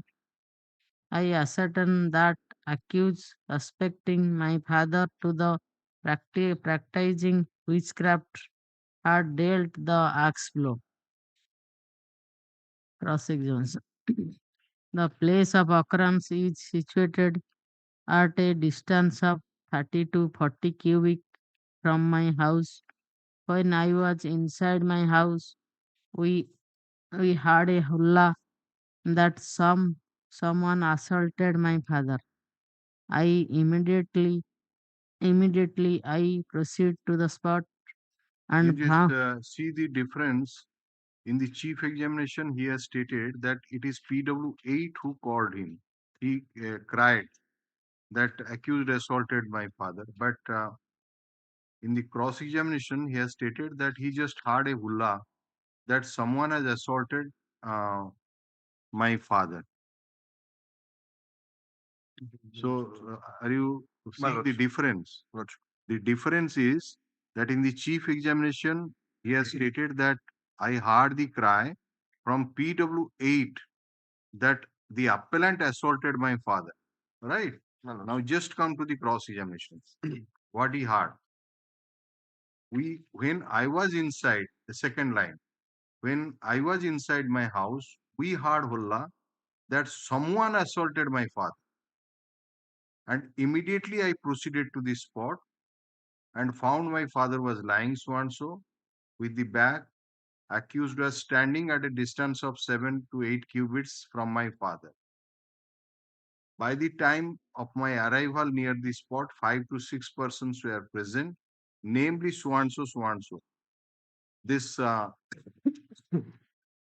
PW8 is Has not been Krishna Chandra Patra. His presence has also not been stated here. But the next line he has stated that I, Krishna Patra told me about the accused giving the axe blow on my father. No. Who was present there, it is not there. Krishna Patra told me about the accused. That is not stated by PW8 has not stated to have disclosed anything before this witness. PW8 rather on the other hand said that after the assault, he ran to the house of PW4 and called him.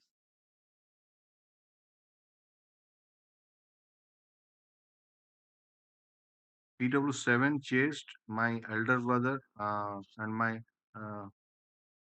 elder brother PW9 who arrived there, recovered the axe, so and so. Vishnu handed over the axe to so and so. Vishnu also chased the accused and Vishnu caught hold of the accused and the accused gave teeth bite.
And the weapon, the assault was made on the backside. Back, yes.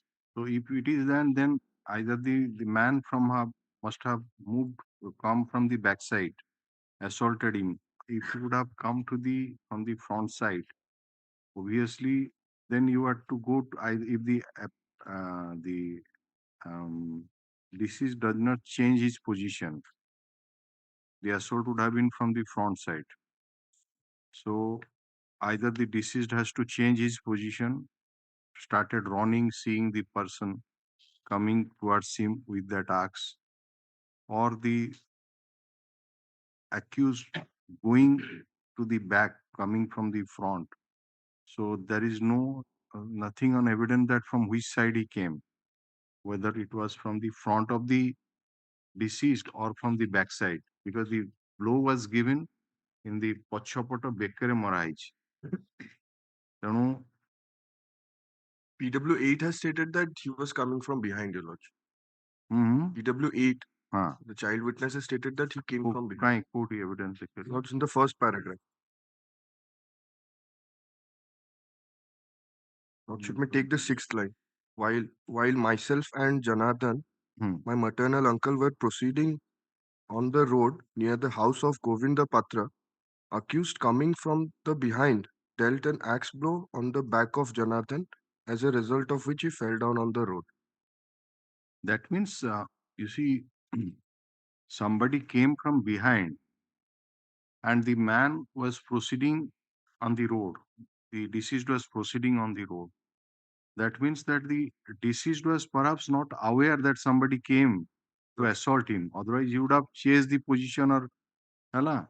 So he came assault, and it is not expected that when that is struck there, he would wait there till the arrival of some persons from the locality, and from evidence asna se chida aitila seti jane asila mardala to ପଳେଇବ ଘଟଣା ଜାଗାରୁ ତ ଇଏ PW8 ଯିବ 4 number ସାକ୍ଷୀକୁ ତା ଘରୁ ଡାକିକି ଆଣିବ 4 ନମ୍ବର ସାକ୍ଷୀ ଆସି ପହଞ୍ଚିବ ସେତେବେଳକୁ ଆକ୍ୟୁ ସେଠି ଛିଡା ହେଇଥିବ କହୁଛି ନା ମୁଁ PW4 କହୁଛି ଯେ ମୁଁ ଦେଖିଲି ସେ ଛିଡା ହେଇଥିଲା ସେଠି ଆସିକି ୱେଟ୍ କରିଥିଲା ଲୋକ ଆସିବେ ତାକୁ ଦେଖିବେ PW7 is also saying that he was PW4 said I found PW4 has stated that the accused was running away. no, somebody has stated that he was standing there. PW7 7 acha is 51. He then cried from the taxi I came out and found my father taxi also. The accused who was at ସେତେବେଳକୁ ran.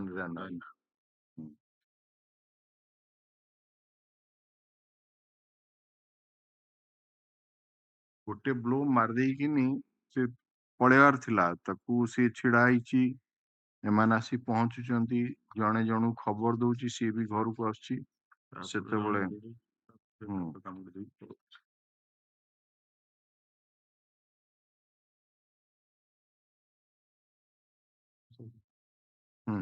PW7's version is that he immediately rushed out.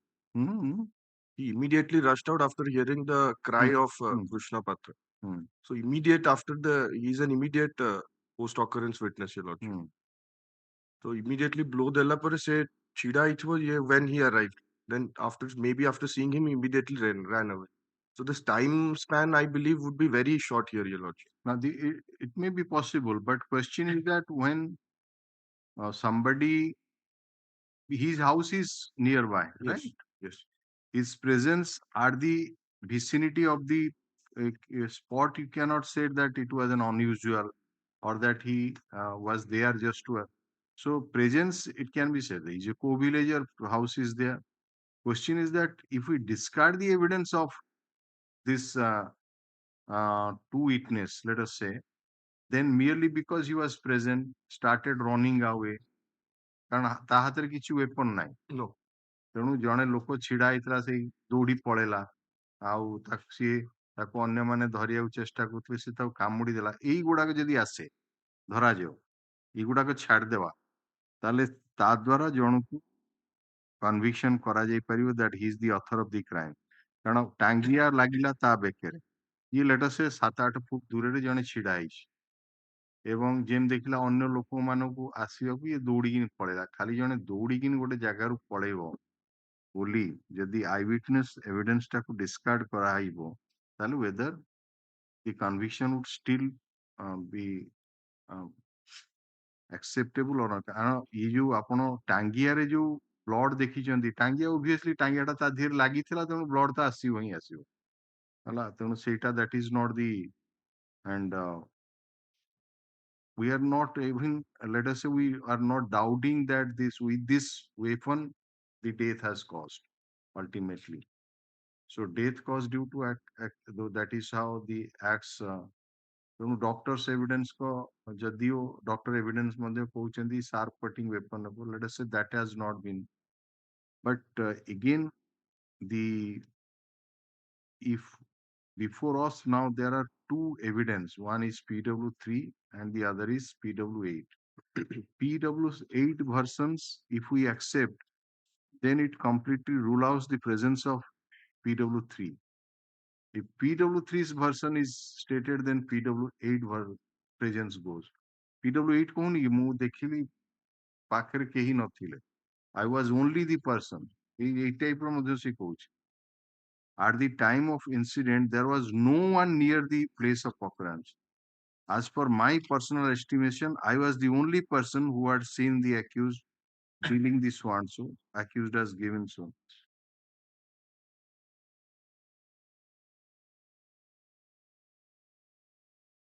PW3 has seen it from his veranda, your lordship. ମାନେ ତା ଘର ଭିତରୁ veranda ରୁ ଦେଖି ବି you mean to say that it might have missed the notice of pw8 yes, your lordship.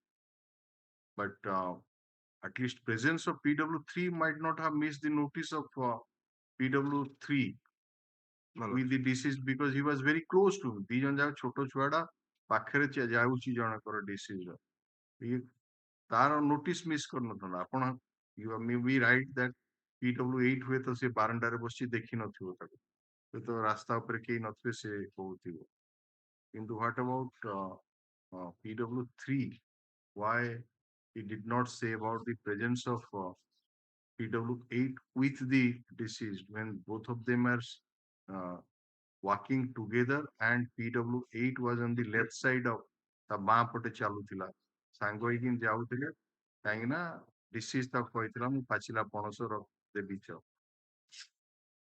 And during cross-examination, PW7, the son of the deceased, has stated that in spite of injuries, my father was able to talk slowly.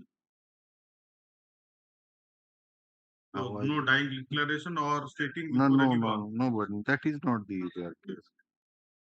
Immediately after the incident, I That is ran to the stated house. for somebody so assaulted.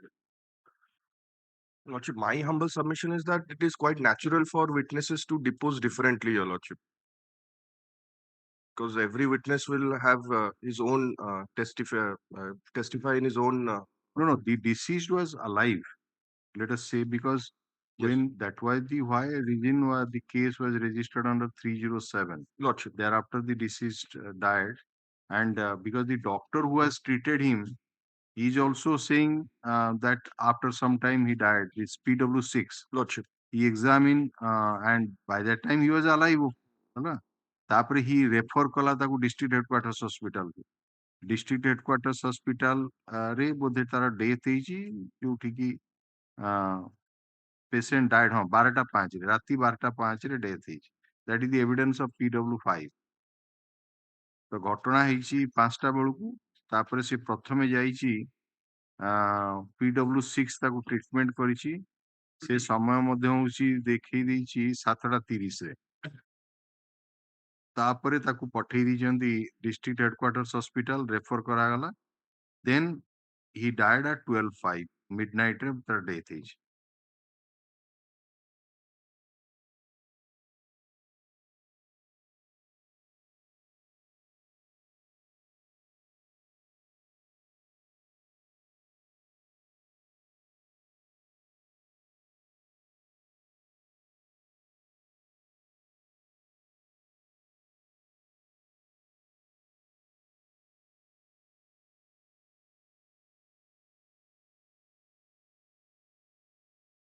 Has anybody stated, let us say PW8 has not stated, has anybody stated that Arjuna, this PW3, My lords. was sitting in the veranda or came to the spot after they arrived? Yes, he was at the spot, Your Lordship. Keep well. That is stated by PW7 at page 52 in the cross. PW7. Eighth, my lords, page 52, eighth line from the top. Hmm. Lordship has it. Yes, yes. By the time of my arrival near the spot, 5 to 6 persons were present at the spot, namely Lakshmidhar Chaudhary, Udaynath Behra, Arjuna Karji, and Shubhas Panda, Lordship. I do not remember the names of the other 2 persons. Krishna Patra told me about the accused giving the axe blow on my father.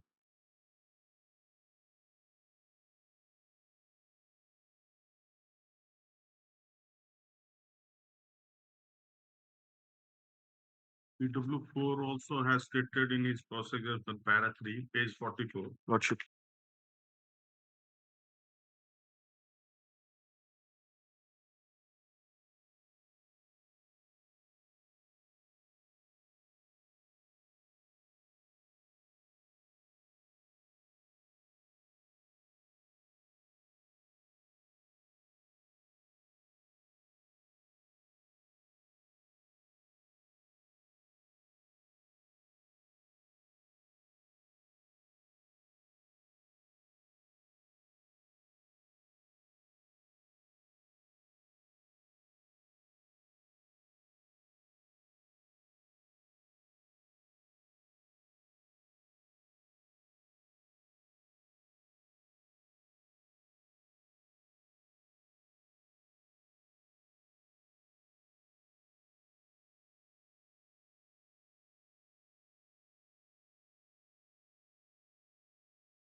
surrounding, so he escaped from the So, spot.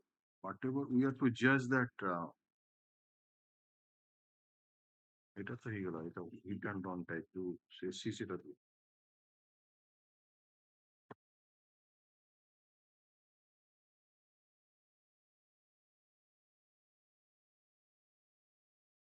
The appellant is present in court, however, having considered the facts and some fear of the view that the offense would fall under section 304 part 2 smarts. Admittedly, the appellant had no motive to kill here. The appellant came running to the scene of the occurrence and hearing sounds there was no question of having entertained any intention to commit the murder of it. It was not a premeditated. Only one blow was given. It is unreasonable to take the view that it happened. We land on the the mood report, taking into account this one, so the appeal is partly allowed one, so 304 parts. That house is heat and run type, it house is single zone. So what is the period he has remained in custody? 7 years, my lord. Thereafter he has been Released. released on bail. Yes, my lord. Yes, Mr. Mishra, anything you want to submit? Lordship, only one point I would like to draw your Lordship's attention. Yes.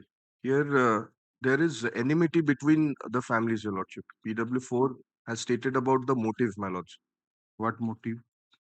Lordship may take page 43, Just a minute. Lordship. 43. My lords. Yeah. Second paragraph, your Lordship. 15 days prior to the incident, there was disturbance between our family and the family of the accused concerning practicing of witchcraft, and I lodged a report at Therubali outpost. After the incident, the villagers took my brother to Polnara hospital. No, so this is the only thing. Where is that report? Lordship, Where is that report?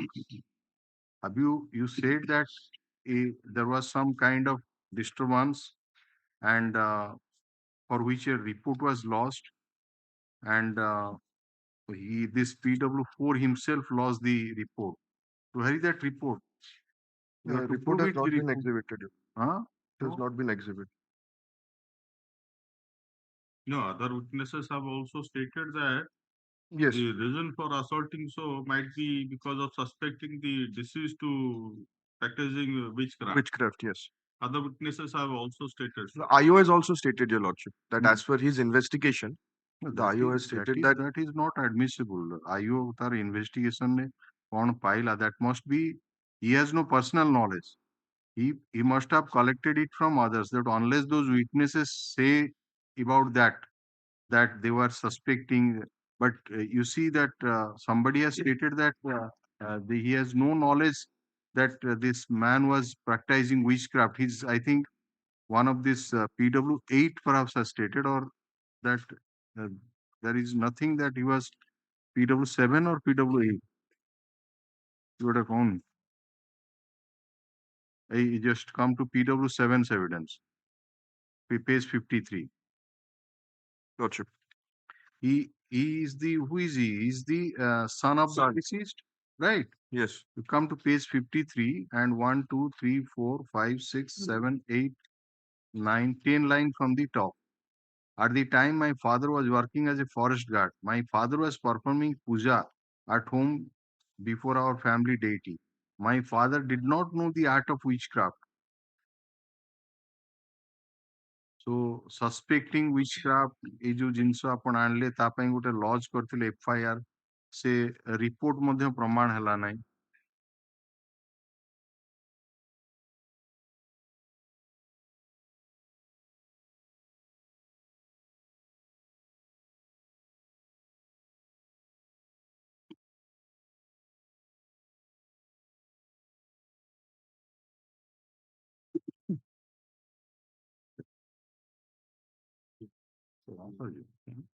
आराम से let on take down JCRL number 77 of 2005. The appellant Prashanna Kumar Patro faced trial in the court of Additional Session Judge Rayagada for commission of offense under section 302 of the Indian Penal Code on the accusation that on 6/6/2003 at 5 p.m. at village Singh, he committed murder of Janardhan Pradhani, bracketary hereafter the deceased. The London Trial Court, by its judgment and order dated 23/3/2005, found the appellant guilty of the offence charged and sentenced him to undergo imprisonment for life and to pay a fine of rupees 5,000 in default to undergo RI for 6 months. As per the first information report lodged by Raghunath Pradhan, bracketary PW4, the prosecution case in short is that on 6/6/2003 at about 5 p.m., he was taking tea in his own house, which is situated in village Khamasing.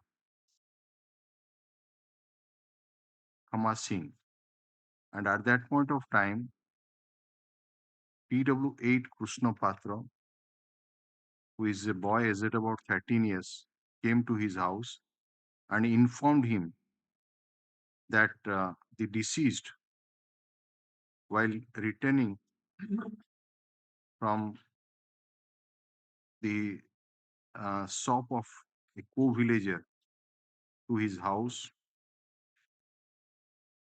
was assaulted by the appellant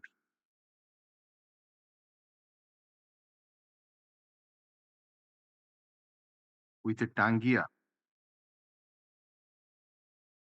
on the right side shoulder, as a result of which the deceased was lying injured at the spot. Hearing such getting such message from PW8, PW4 rushed to the spot and found that the deceased was lying on the ground with bleeding injuries, and at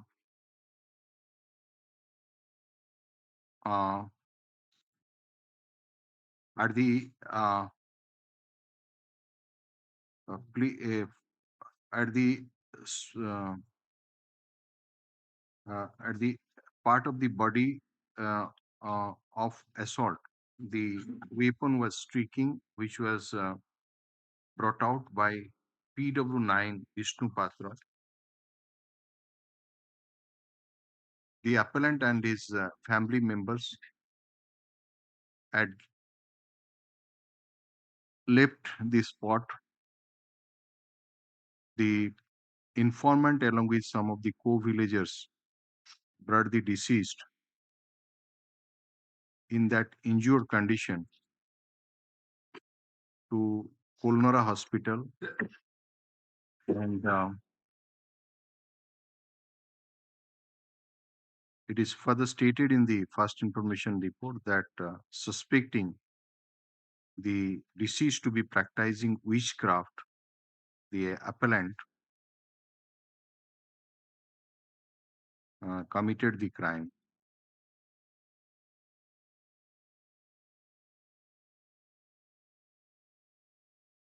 It is further stated that 15 to 16 days prior to the occurrence,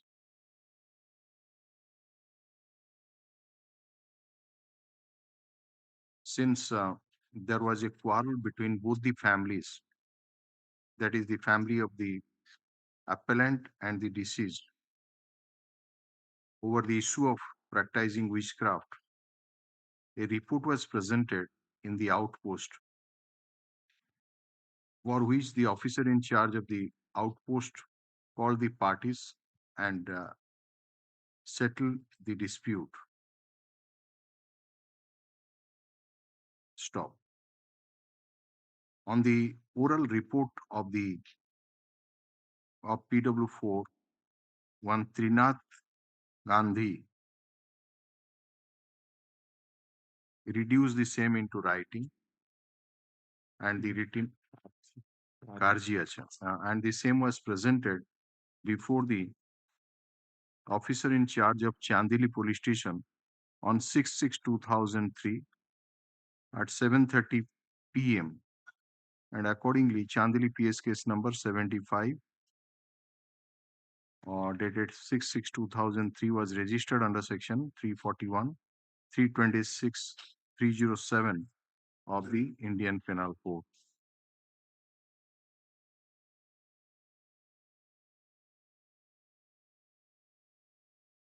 PW6 Dr.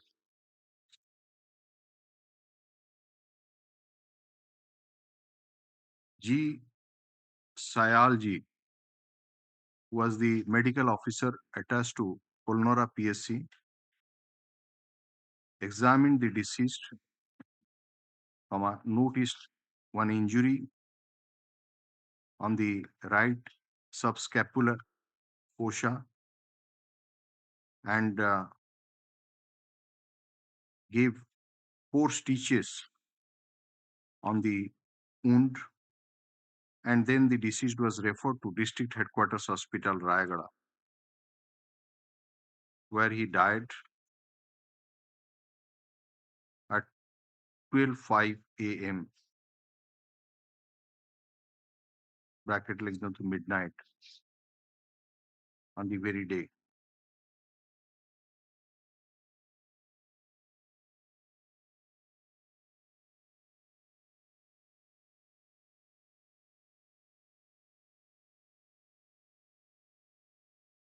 The IO is only that one IO, that is PW11, na? No, Lordship. PW12. PW12. She took over the charge. PW11, Uma Shankar Panda, the officer in charge of Chandili Police Station, after registering the case, directed PW12 Prashanna Kumar Singh Samanta to investigate the case.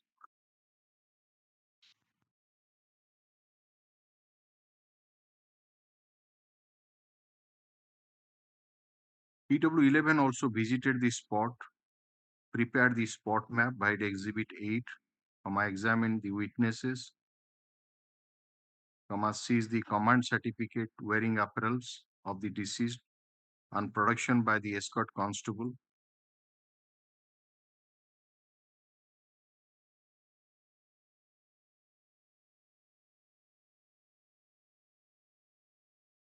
and sent the weapon of offense and made a query from MOPHC Kalnara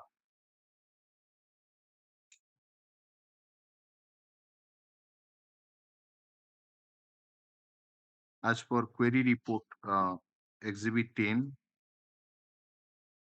and he also sent the injured Vishnu Patra, is PW9, na? Lordship. PW9 to Polnora PSC for his medical examination, and received the query report from the medical officer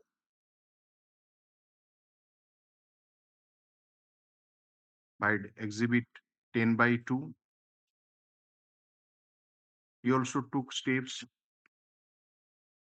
for sending the material objects to RFSL Barampur through SDGM Rayagada, and received the postmortem report, received the injury report in respect of PW9 from the medical officer PSC Polnora, seized the bedhead ticket in respect of the deceased from District Headquarters Hospital, Rayagada, as per seizure list Exhibit 13, and seized the same as per seizure list Exhibit 13. And on completion of investigation, submitted charge sheet under section so and so against the appellant. Acha,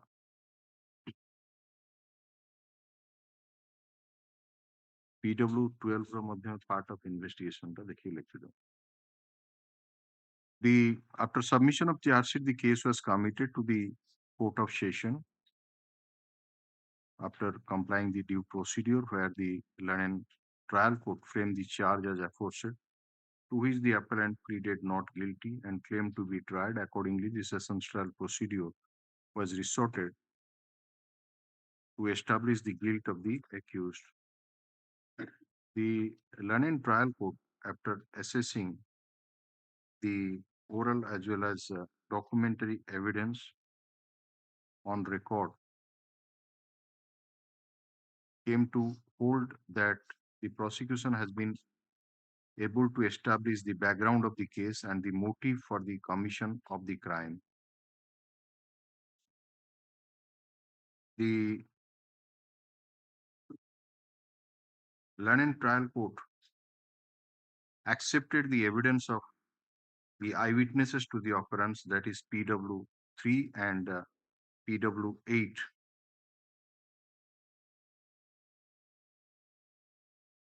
and also the reports of the doctor that the case is the deceased suffered homicidal death, and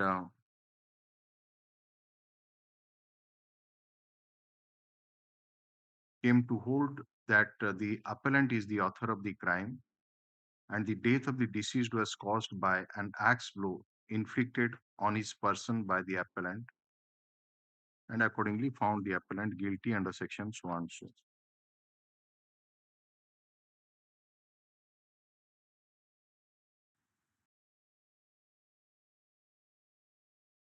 You are Miss Susmita Patnaik, na?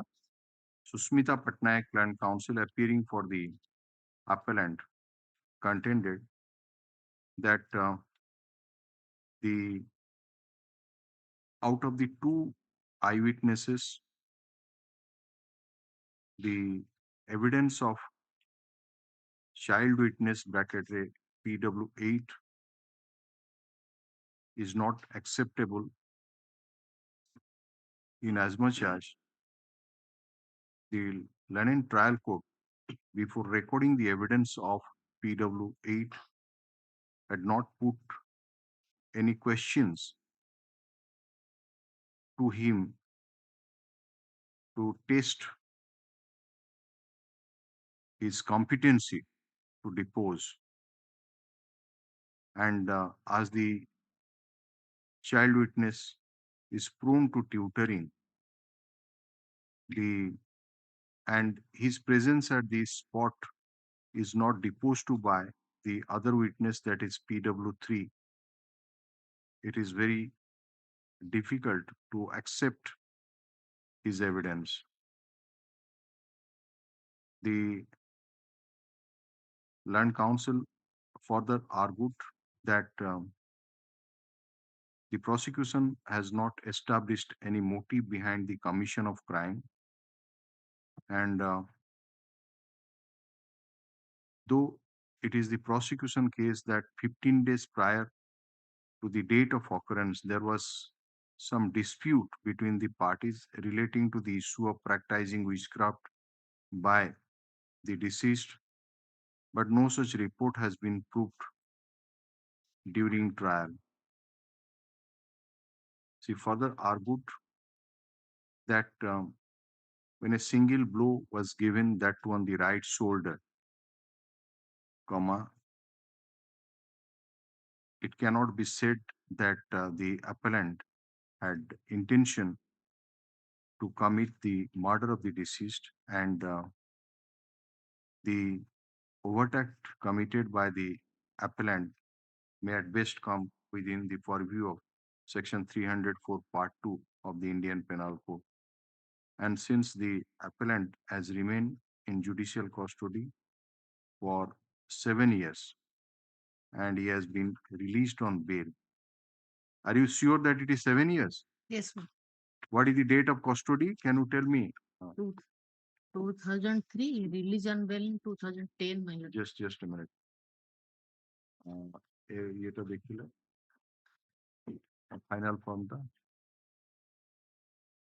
Final form देखो जी आपनकर date of custody होची ना you surrender before the court on 18/6/2003 right then you are not on bail during trial. No, ma'am. Okay, for that we have to be satisfied.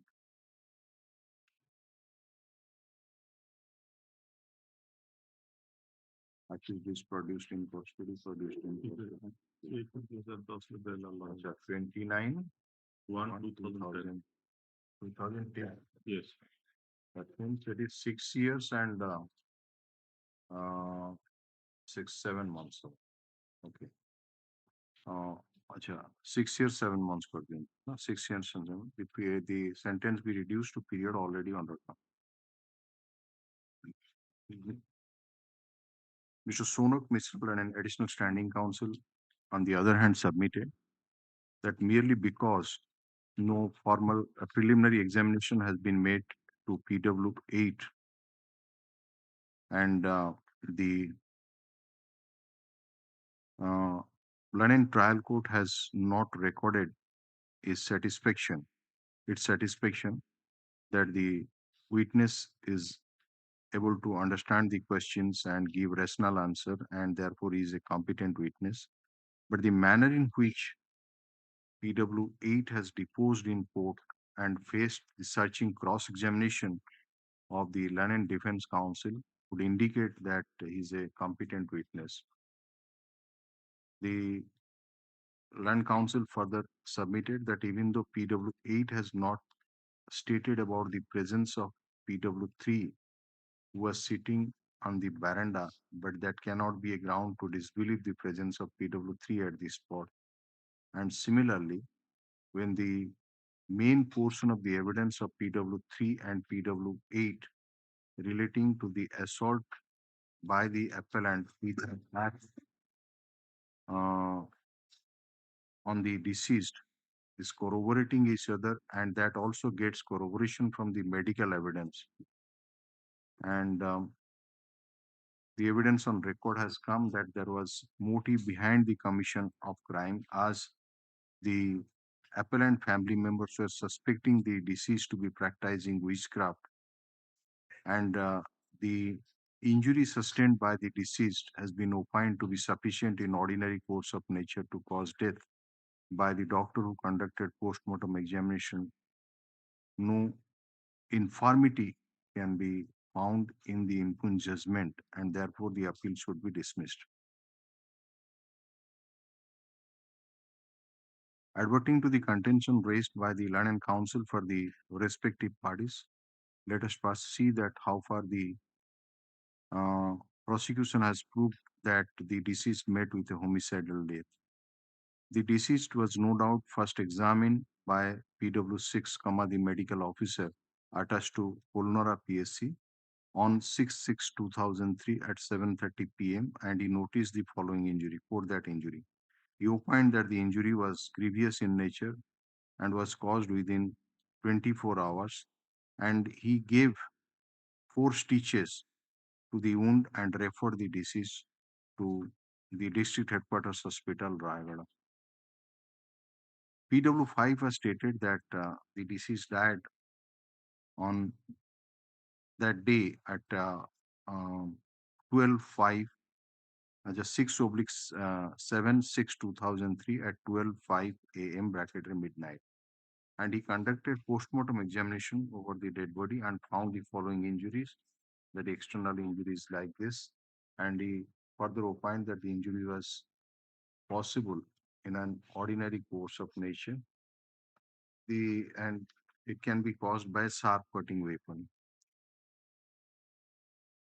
The inquest report, the findings of the post-mortem report, which has been marked as Exhibit 5, the bedded ticket entries. We are satisfied that the London trial court was justified in arriving at a conclusion that the appellant died of homicidal death. Now coming to the evidence of PW6, a PW8, the child witness, it is very clear that no preliminary examination of this witness has been done, and the London trial court has not arrived at the his satisfaction that he was able to give rational answer, and therefore he is a competent witness. Now the question before us that whether on the sole ground that there is no such formal questions put to the witness and answers were elicited and no uh, opinion has been formed by the London trial court, whether the evidence of PW8 can be discarded on that score alone. This court, in the case of Damodar Das versus State of Orissa, that decided held like that. So quote that paragraph. In case of P. Ramesh versus State, reported in 2019-20 SCC 593, that quote paragraph number so and so. In view of the ratio laid down in the aforesaid decision, we are of the view that even though the preliminary examination has not been done to PW8 and no finding is there that the child witness, who is at about 14 years at the time of his deposition, is a competent witness, still then on that score alone, his evidence cannot be discarded. It further seems that the witness has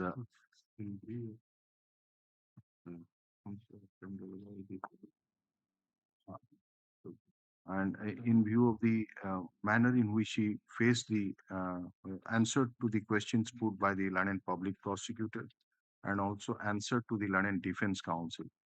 We are of the now the question is whether the eyewitnesses are believable or not. According to PW8, on the date of occurrence, he was called by the deceased to his house for the purpose of taking ripe jackfruits. And while he, along with the deceased, were proceeding on the road near the house of Gobind Patra. Gobind Patra ki? Examine easy. Father of the appellant. Father of the appellant. No, he has not been examined. No, not it. Near the house of Gobind Patra, the appellant came from behind and dealt an axe blow on the back of the deceased, as a result of which the deceased fell down on the road. The axe was affixed on the back of the deceased, and after inflicting the blow, the appellant ran away and stood at a distance of 10 to 12 feet. PW8 further stated that he ran to the house of PW4 and called him, and he further stated that PW7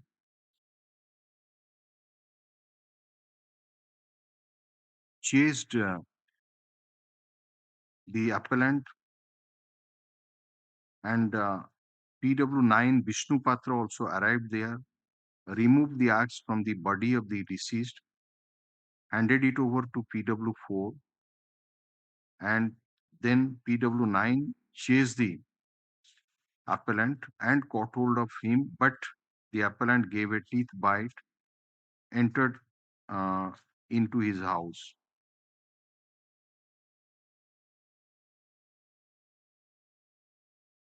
In the cross-examination, the witness has stated, PW8 has stated, that while wandering accidentally, he met the deceased prior to the incident, who invited him to go to the house for taking the jackfruits.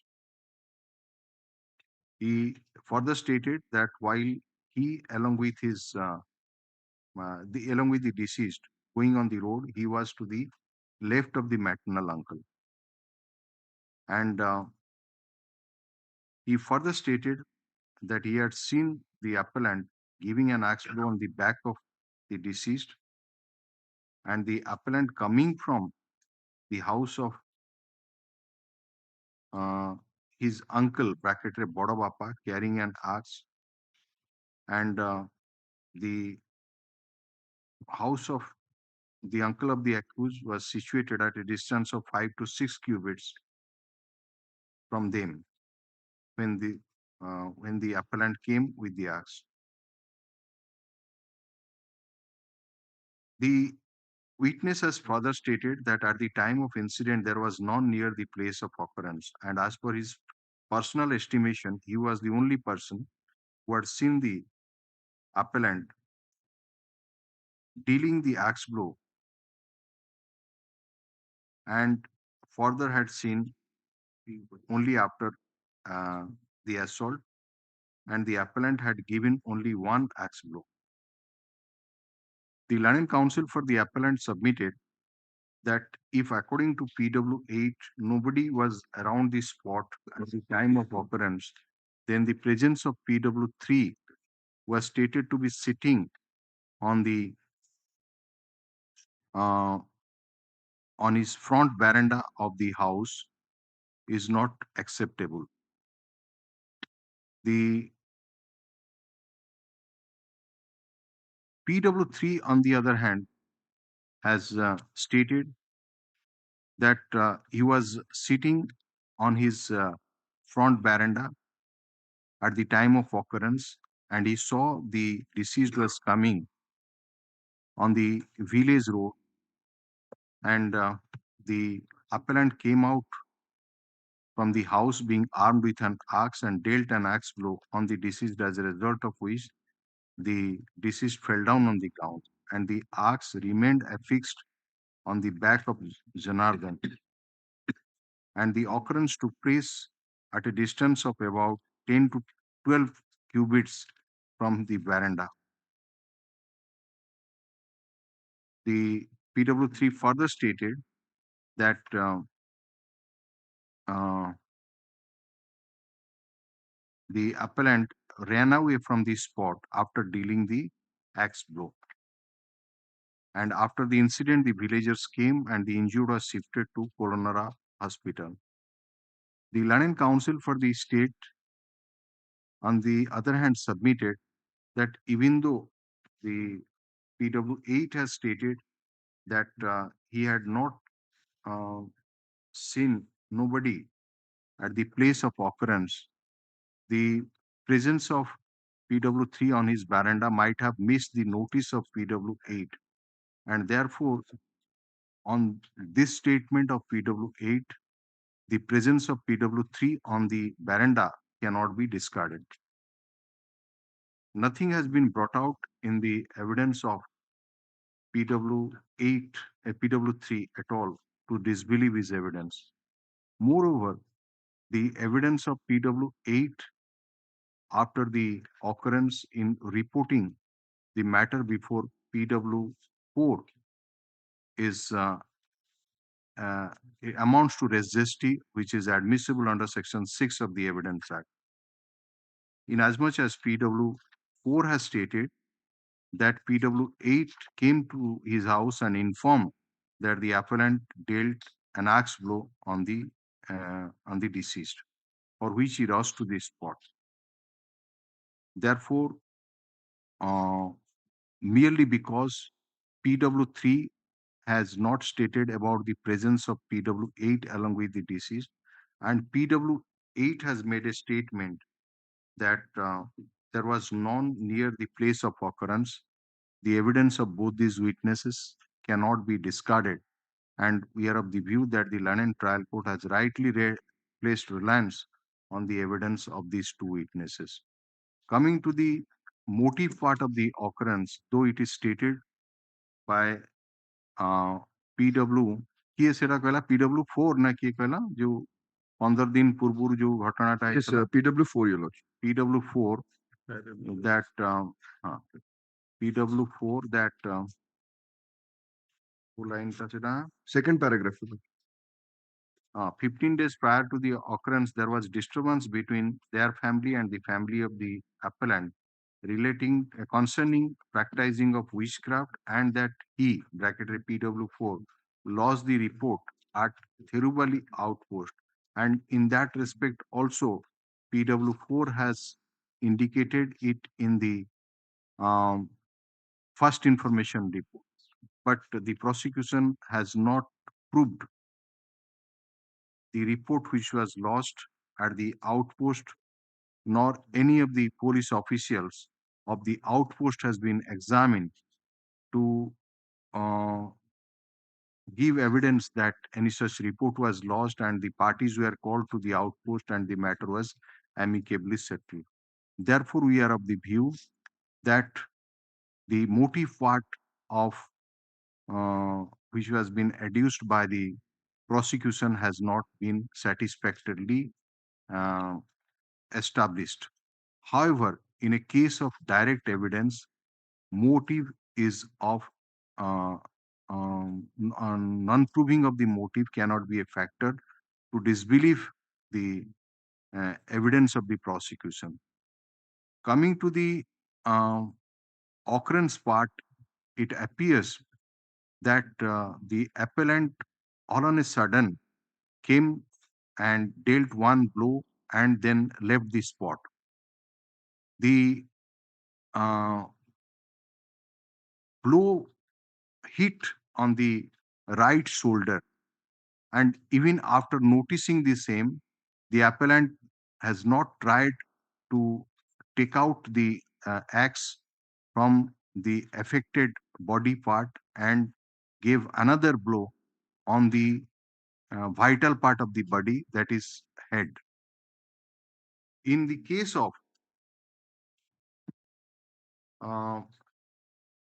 82 Supreme Court so and so P Ramesh hala lekhiba pura paragraph like hit and wrong type se paragraph. It has been observed.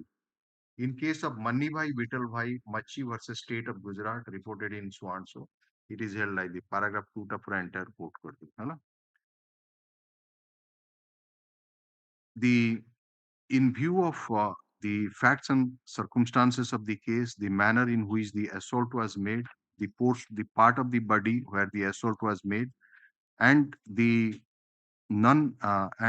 fact that no attempt has been made by the appellant to give any second blow to the deceased, even after his blow hit on the right shoulder, we are of the view, taking into account the ratio laid down in the apostate to decision, that it is a case of hit and run type, and therefore the Lennon trial court was not justified in convicting the appellant under section 302 of the Indian Penal Code. We are of the view that overact committed by the appellant in the factual scenario would come within the purview of section 304 part 2 of the Indian Penal Code. Stop.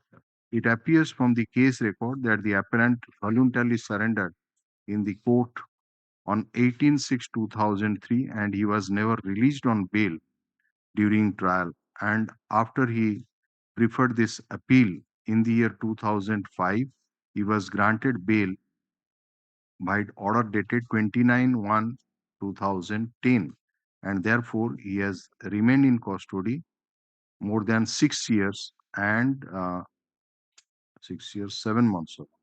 So no, 6 years and 7 months. And since the occurrence has taken place in the year 2003 while convicting the accused under section 304 part 2 of the Indian Penal Code, we sentenced the appellant to period already undergone. Accordingly, the jail criminal appeal is partly allowed. The put a note of appreciation on the efforts of the madam and so also Mr. Mishra. Yes. No, item 7 report item 7 pass submitted the report, status report. It will give some time because we have not received today. You want it to be taken up some other day?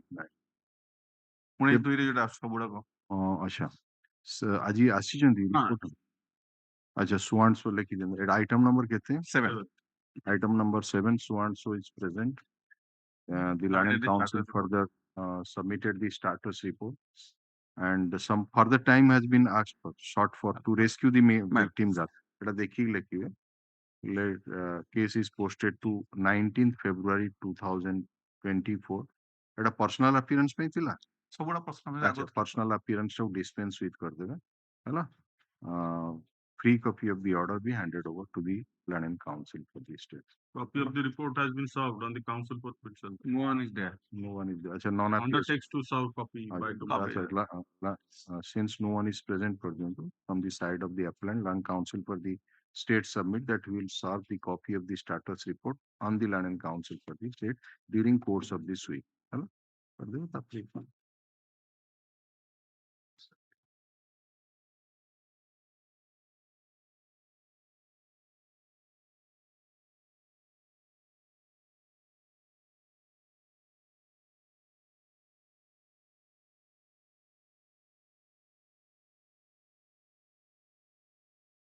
cannot tomorrow my lord because another is a bail it before vacation thila delete ହେଇଯାଇଛି. Out of 10 years conviction, 8 years or 7 months is in custody for bail.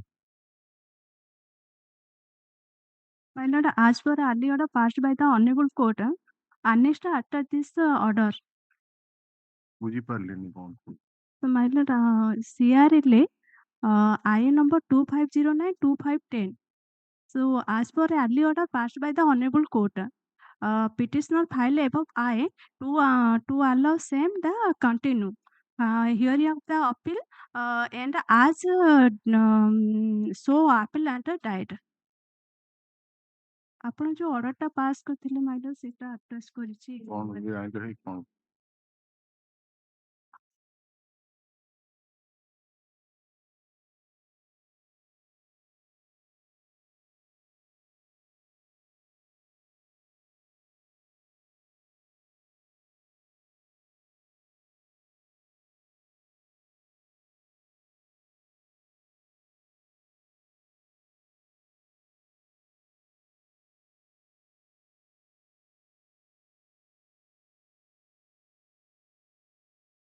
So now you have filed another interim application. Yes, What is that number?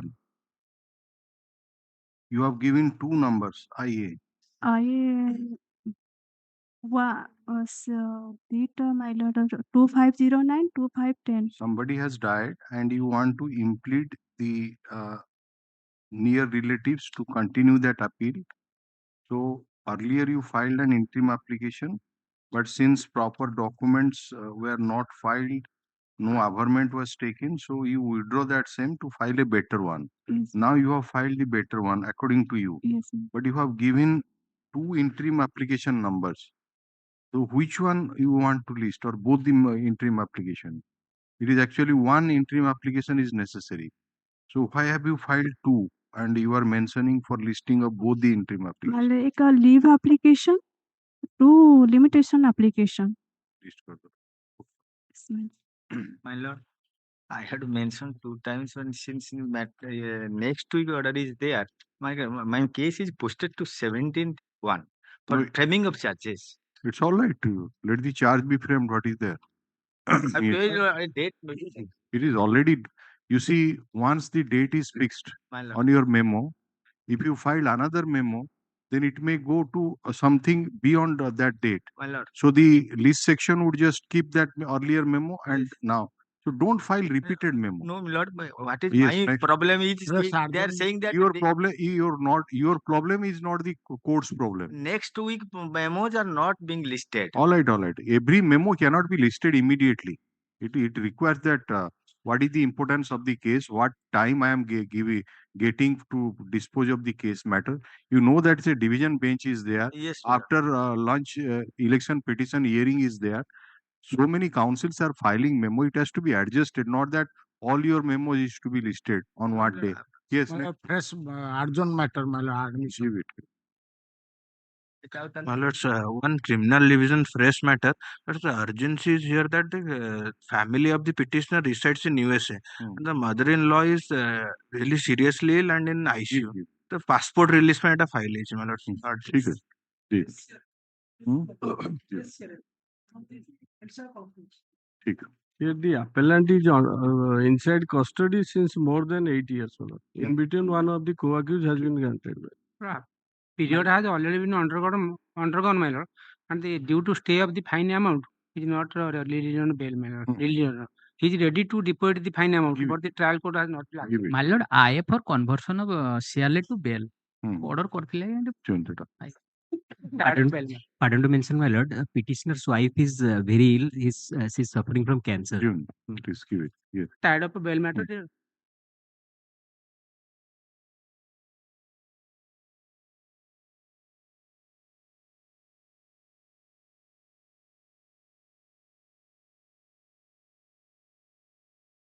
Affidavit list item number 1. Please, Lordship, my lord.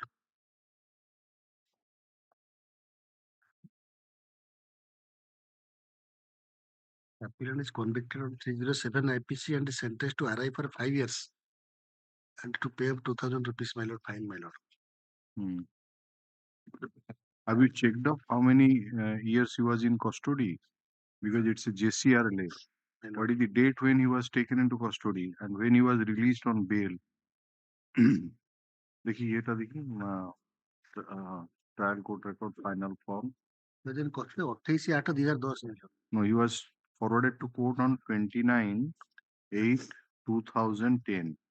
Whether he was on bail during trial, that you have not checked it off, I think. Yes, he was in custody and the judgment was pronounced on 18/12/2010. Custody. Now, during this pendency of the appeal, whether he has been granted bail? Yes, Your Lordship. On 24/6/2013, Your Lordship. 24/6/2013. Right.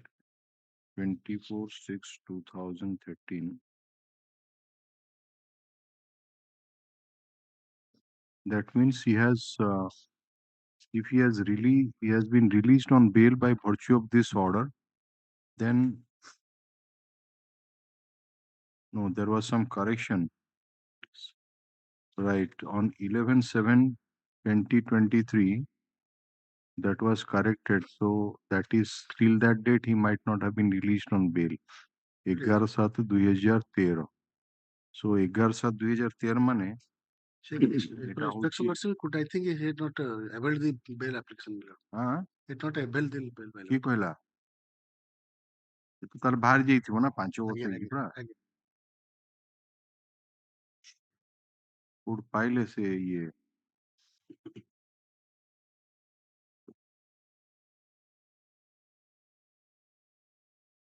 that is from which source you get, just tell me that from which source you get the information. Any kind of letter was received by you? No. Then how did you say that? No, don't make such submission because it will dispose of the ground and tomorrow it will be found that he has been, so this 5-year conviction remains and he will be straight taken into custody to serve out the remaining sentence. So without instruction, how can I thought that you have got some instruction that he has already, because it's a 5-year sentence. Mr. Mishra, Lordship. have you got any instruction whether he was actually released on bail or not? Lordship, we don't have that. Because it's a jail criminal appeal and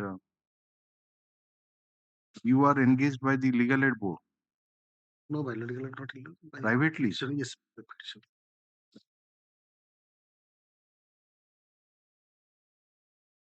So that means initially the JCRLA was filed. You filed your VNAMA subsequently. My lord.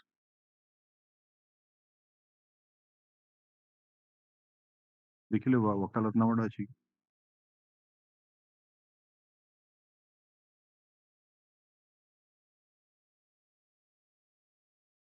right, your VNAMA is dated 3/2/2012, 7/2/2012.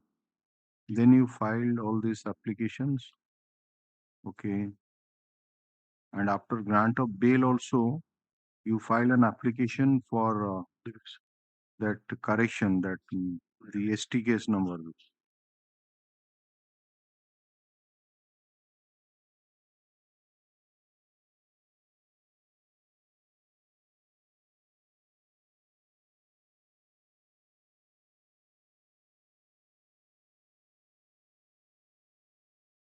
But even if he has already undergone, the conviction remains. Suppose, let us say that after serving out the sentence, he has been released from custody, but this conviction will remains. He may not be again taken. So, in case this appeal is dismissed, he may not be taken into custody, but the conviction will remain. So that would be a stigma on his part. So better hear it on merit. Who is that injured who has for whom who is assault?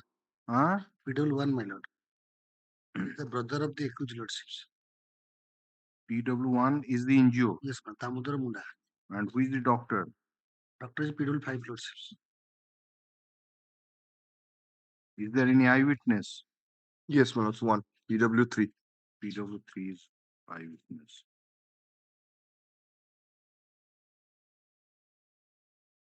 So, what he has stated, please praise the injured's evidence, then the medical evidence.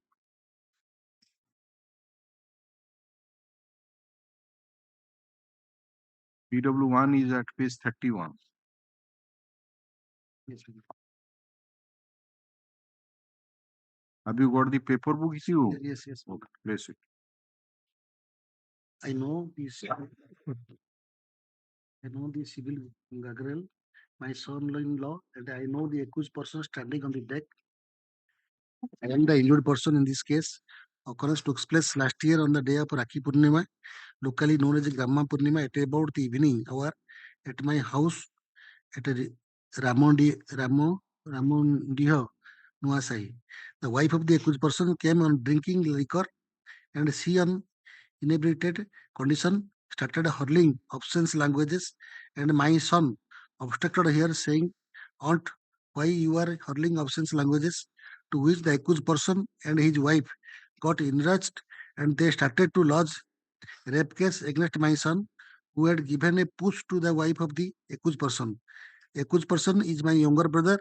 The accused person immediately threatened to inflict arrow blow on me on saying, "Tate bindi devi," and the wife of the accused person brought bow and arrow and gave the same to the accused persons, and the accused person inflicted a arrow blow, which pierced on my body below the chest left side, and I sustained bleeding injury on my person, and my condition is alarming, and I got a treatment in the Kenjur hospital for more than 15 days to heal the wound. My son-in-law lodged written report before the police to set law into motion.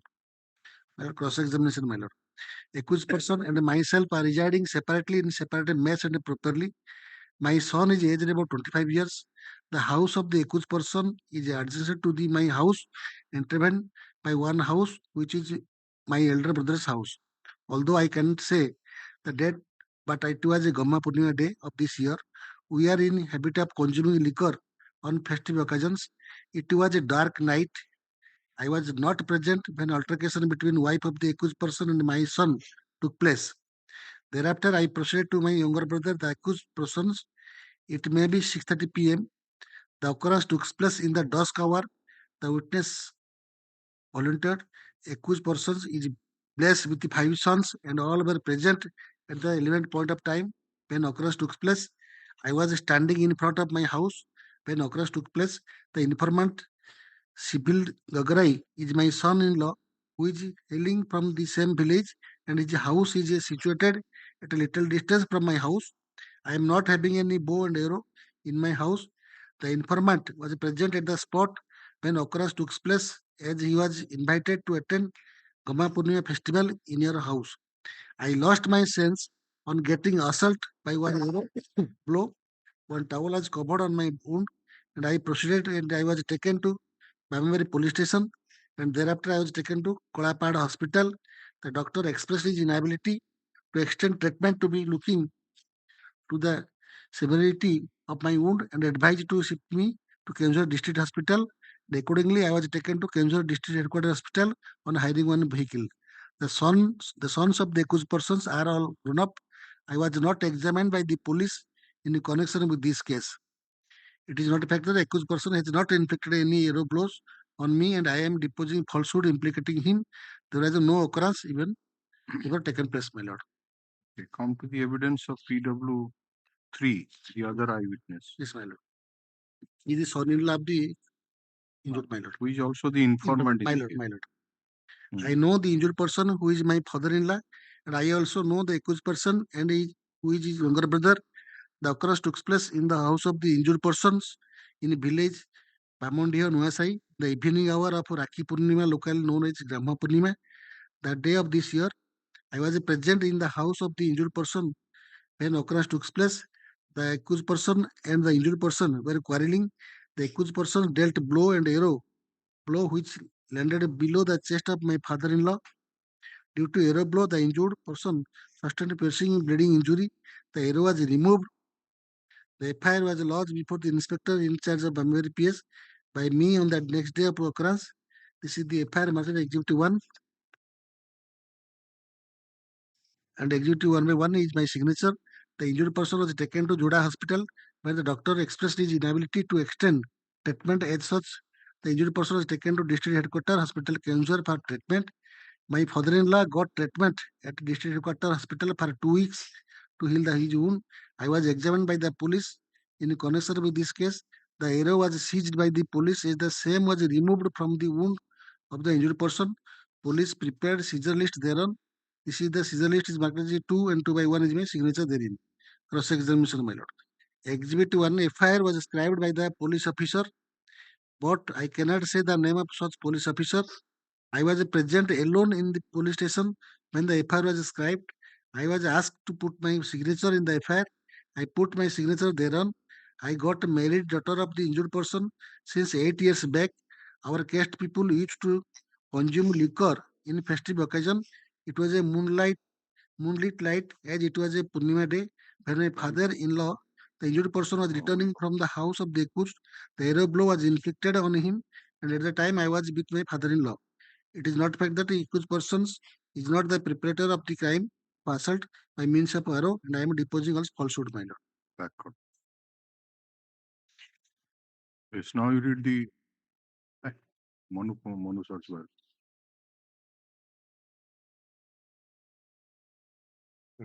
Doctor. 5 yes. 5 is lordship. କାହିଁ ବସିଛ ସବୁ କାହିଁକି ଆସି ବସିଛ ଏଗୁଡ଼ା କିଛି ନାହିଁ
The doctor has stated that it is possible by that.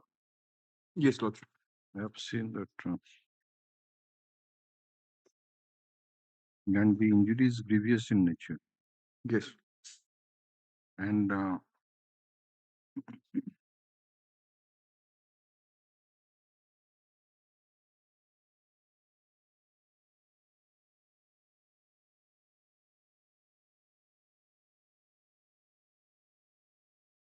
There is no MO, my lord.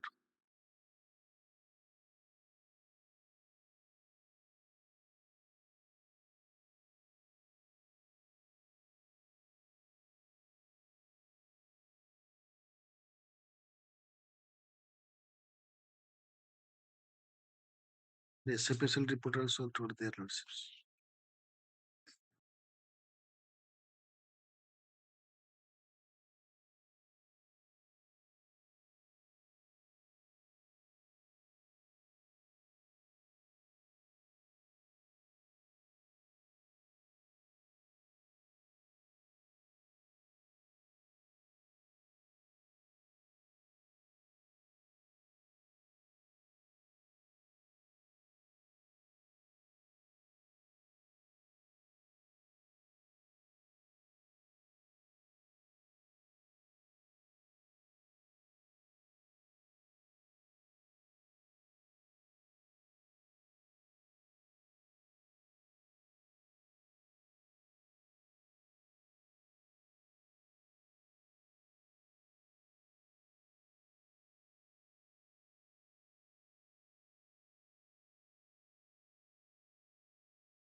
68 Supreme Court decisions cover kori 1968 Supreme Court decisions page 2082.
If we accept the evidence of these two witnesses, one is the injured and the eyewitness PW3, coupled with the evidence of the doctor who has also noticed.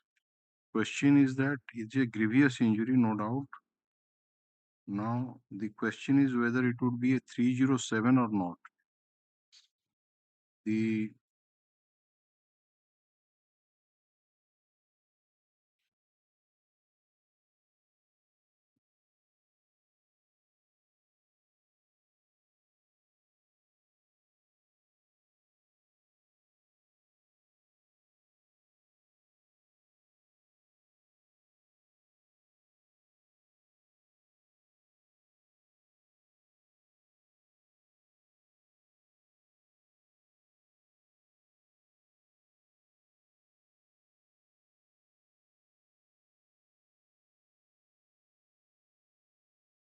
So for making out a case under section 307, so many factors have to be taken into account. Like 307 type of boy.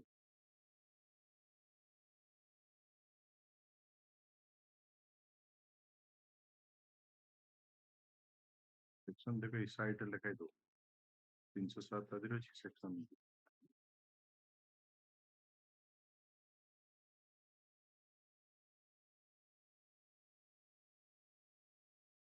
कौन की ये बोइटा मगिला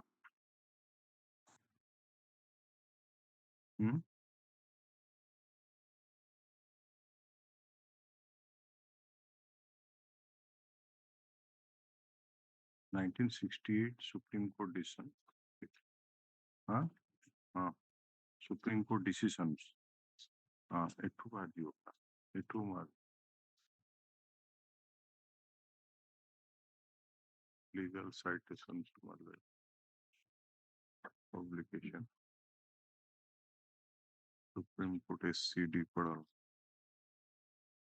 SCC other SCD 9.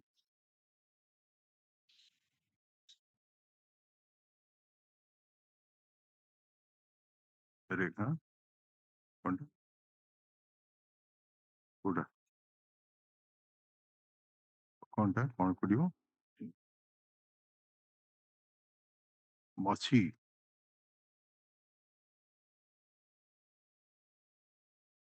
Now चीज़ party now चीज़ रेखा कौन उड़े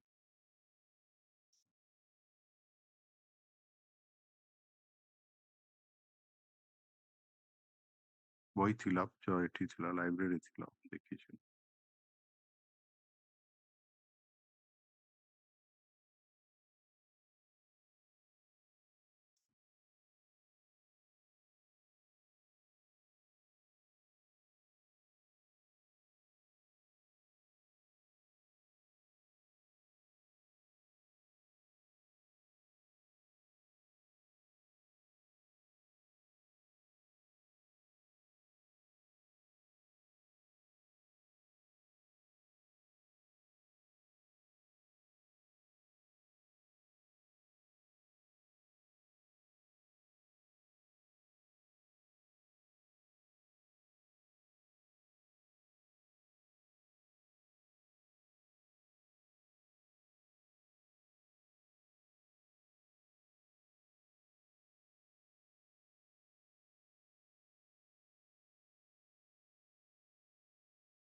party name is Rekha Mandal versus State of Bihar.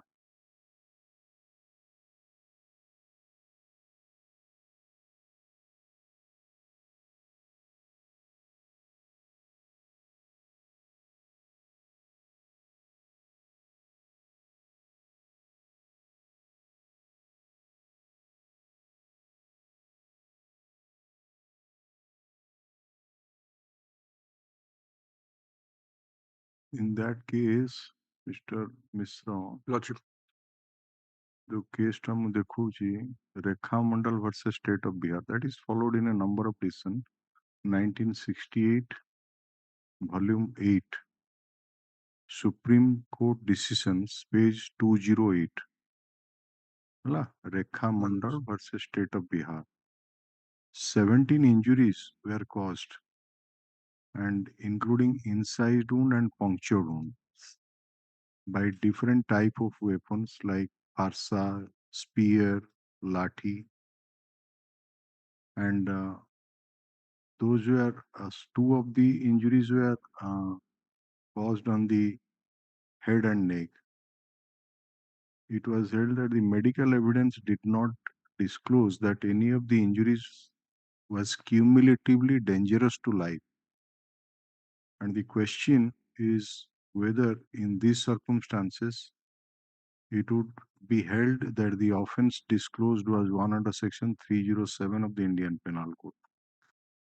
This section requires that act must be done with such intention or knowledge or under such circumstance that if death would be caused by that act, the offense of murder would emerge. So in that case, the conviction was altered from 307 to 324 because the injury was not grievous injury. So here it is grievous injury. Lordship. So if we convert it, then it would go to section 326 of the Indian Penal Code. Another decision, it is been that state of Maharashtra versus Balram Bama Patil, 83 Supreme Court 305, wherein it is stated that to justify a conviction under section 307 IPC, it is not essential that bodily injury capable of causing death should have been inflicted, although the nature of injury actually caused may often give considerable assistance in coming to a finding as to the intention of the accused. Such intention may also be deduced from other circumstances and may even in some cases be ascertained without any reference at all to the actual wounds. This section makes a distinction between the act of the accused and its result, if any. Such an act may not be attended by any result so far as the person assaulted is concerned, but still there may be cases in which the culprit would be liable under this section. It is not necessary that the injury actually caused to the victim of the assault should be sufficient under ordinary circumstance to cause death of the person assaulted.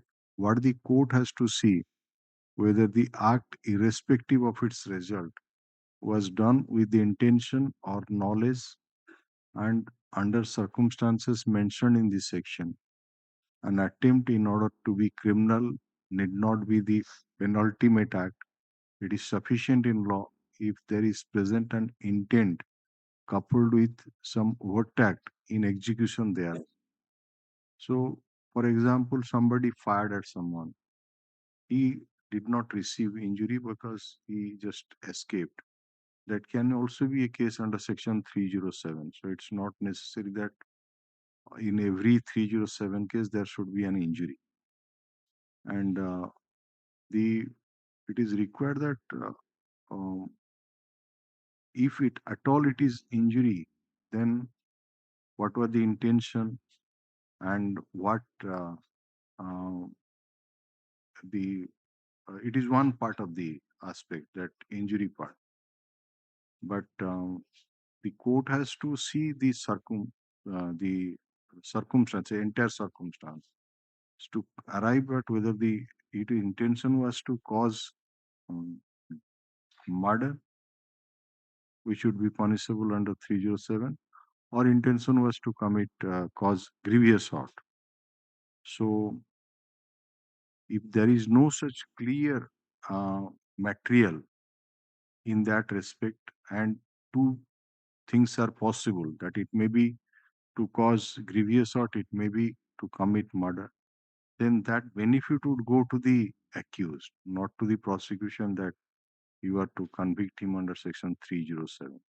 So for that, some kind of, let us say, there was earlier some kind of enmity, there was some planning was there, he procured some weapon for execution, he is waiting to execute that plan. So all these things are part of that intention.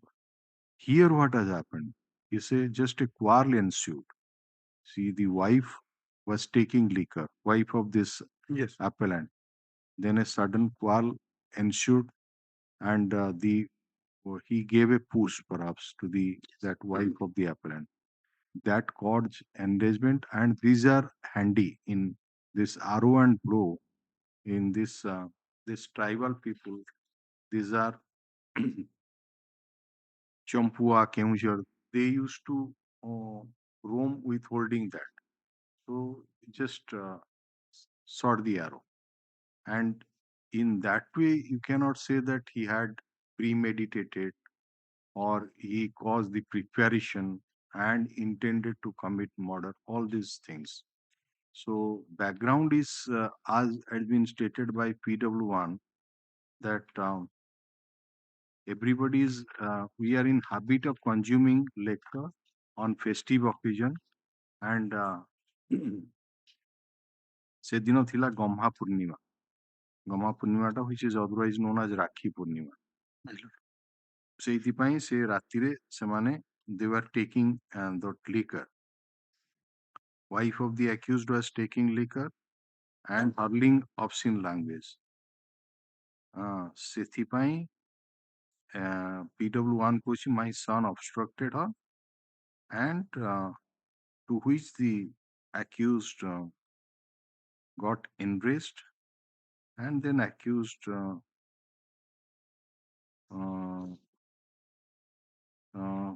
gave that brought the arrow, Governors aim it and gave the same to the accused. The accused inflicted the arrow blow which pierced him. Who brought that? The wife of the accused. Okay, brought it and handed over to the accused, and accused gave an arrow blow which pierced. Even in such type of cases, when death has been caused also, in some cases it has been said to be 304 part 2, not 302, even though there are cases. So here is not a death case, but injury case, but it is a grievous injury.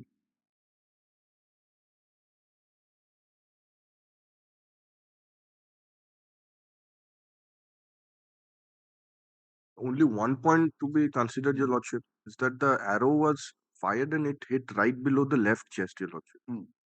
So few inches You above, see, it could have penetrated the heart. Think of it, the darkness. It was a dark night. You see that it took place in the night. It's not during the daytime, I think. No, dark night, my lord. Dark night, na? My lord. Yes, it was a dark night. PW1 has only stated.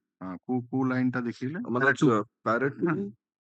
It was a dark night. That is in the cross here. ତେଣୁ ଗୋଟେ dark night ରେ ସେ aiming କରୁଥିଲା ସେଇ particular ଜାଗାକୁ, ମାନେ ଛାତିକୁ aim କରିକିନି ମାରଲା ତୀର. It cannot be visualized. They may be expert. Let us say that he was an expert, but he was hitting at that particular point. That is why his intention was to commit murder. He was aiming. That cannot be, because it was a dark night. So he might have shot it and accidentally that blow might have hit. But ultimately the result was the grievous injury. So he would definitely be liable for that. But question is of intention, because 307 requires that. So that thing is to be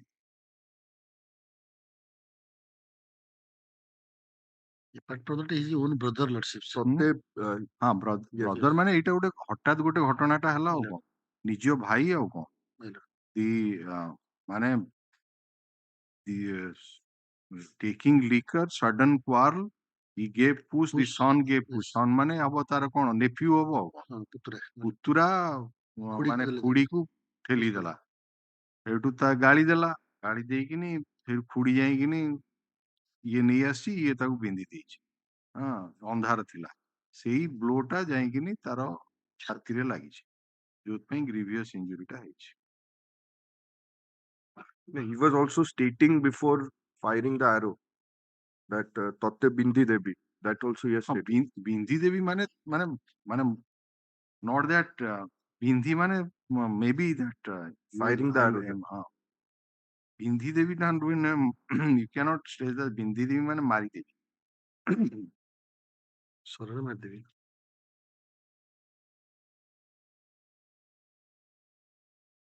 ବିନ୍ଧିବା ଆଉ ମାରିଦେବା ଭିତରେ ପାର୍ଥକ୍ୟ ଅଛି definitely there is ବିନ୍ଧି ଦେବି ମାନେ it may be also include to cause injury to him it does not mean that only ବିନ୍ଧି ଦେବି ମାନେ ତତେ ମାରିଦେବି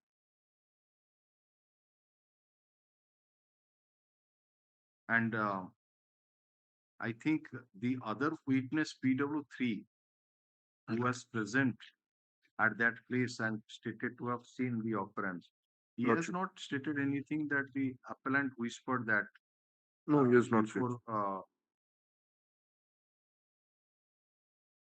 he has only stated that the accused person and the injured person were quarreling and the accused person dealt bow and arrow blow which landed below the chest of my father simple thing that ଇଏ ମଧ୍ୟ କହିନି ଯୋଉ ଇଏ ଆଣିକିନି hand over କରିବା ଯୋଉ ମାନେ ତା ସ୍ତ୍ରୀ ଆଣିକିନି ଦବା ବଢେଇ ଦବା ଯୋଉଟା କିଛି କହିନି check down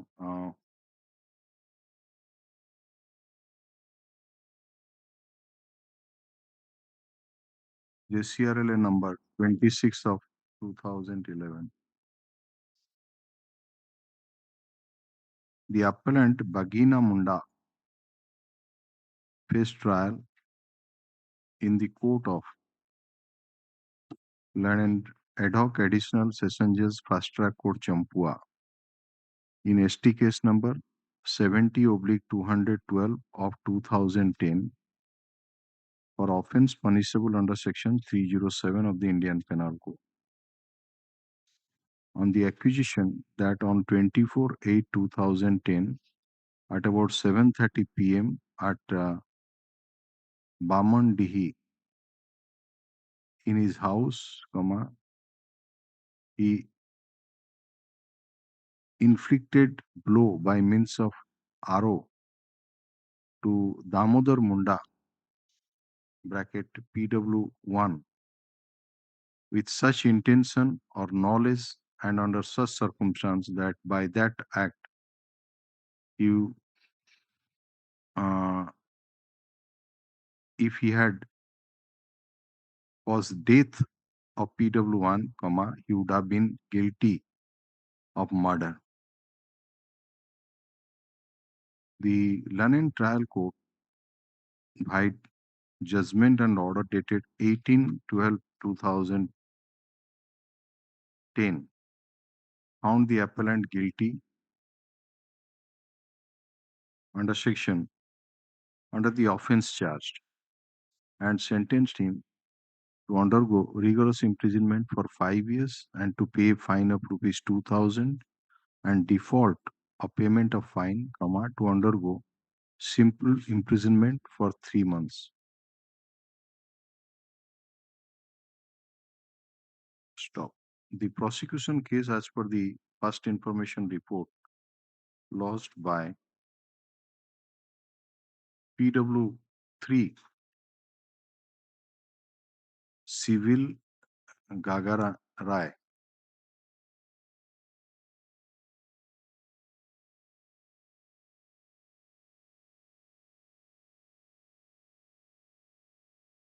before the inspector in charge of Bamebari police station on 28/8/2010 is that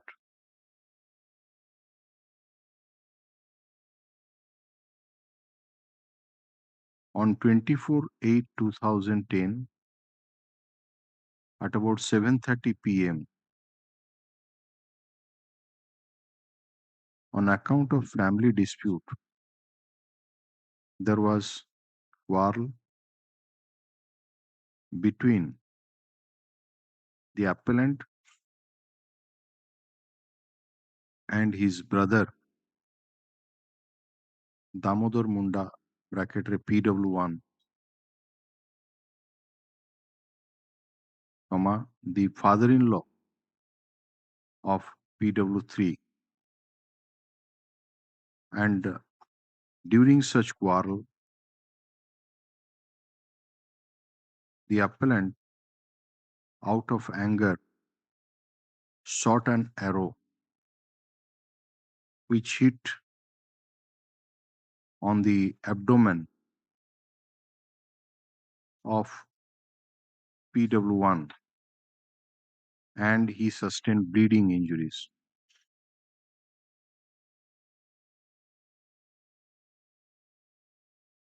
PW1 was immediately shifted to Keonjhar Hospital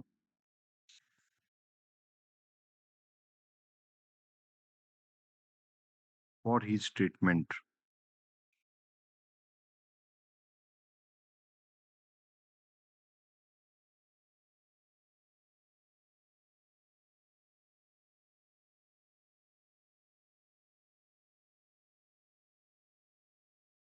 On the basis of the first information report,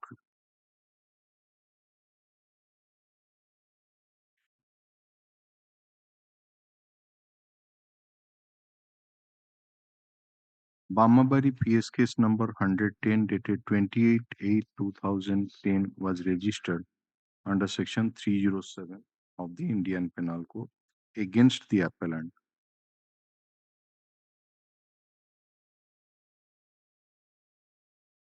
And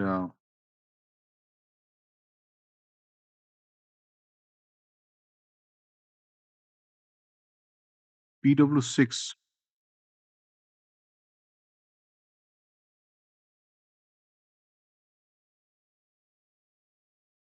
Poonam Lakra, SI of police attached to Bamabari police station, took up investigation of the case as per the direction of the IIC. During course of investigation,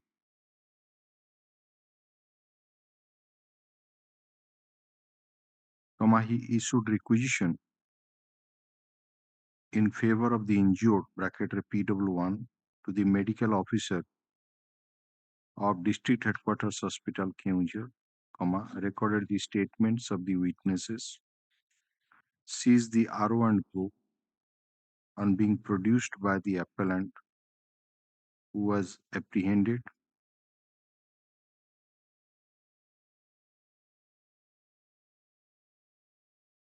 and a seizure list by Exhibit 2 was prepared.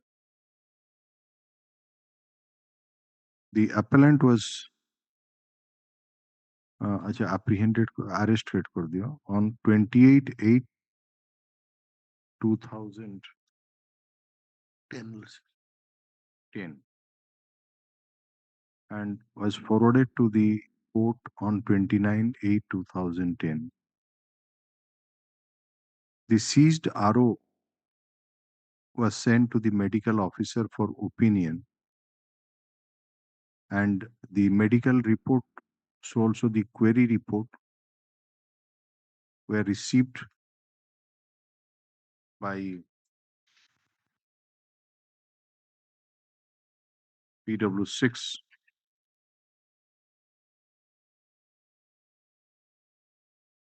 and on completion of investigation,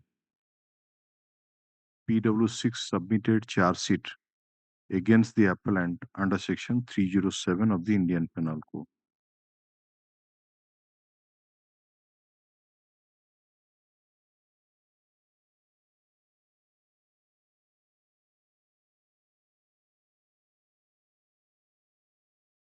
तब से commitment ये लिखी देगा in order to prove its case so and so कर देगा ना. The London trial court, after assessing the evidence on record, accepted the version of the injured PW1, so also the eyewitness PW3.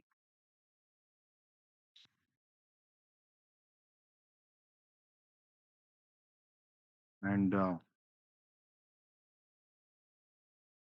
analyzing the medical evidence adduced by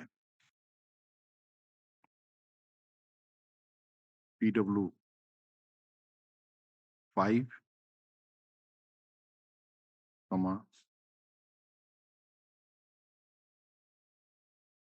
it was held that the prosecution has successfully proved the charge against the appellant and accordingly convicted the appellant of the offense charge.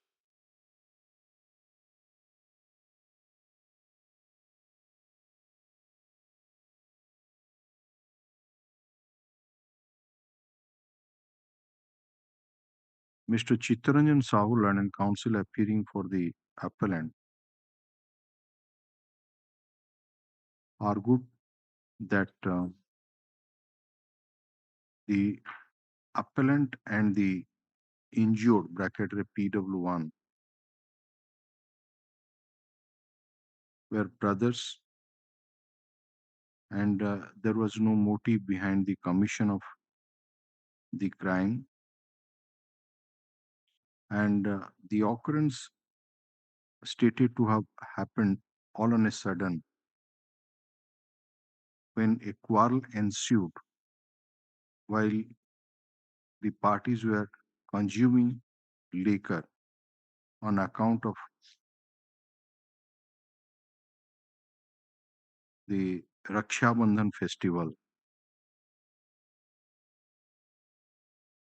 The London counsel further argued that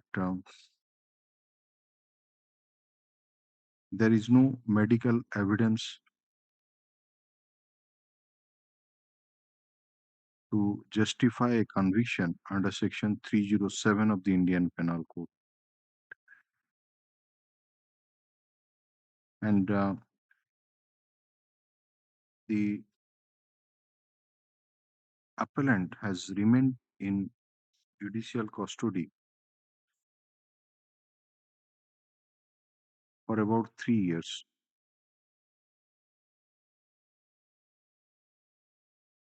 And therefore,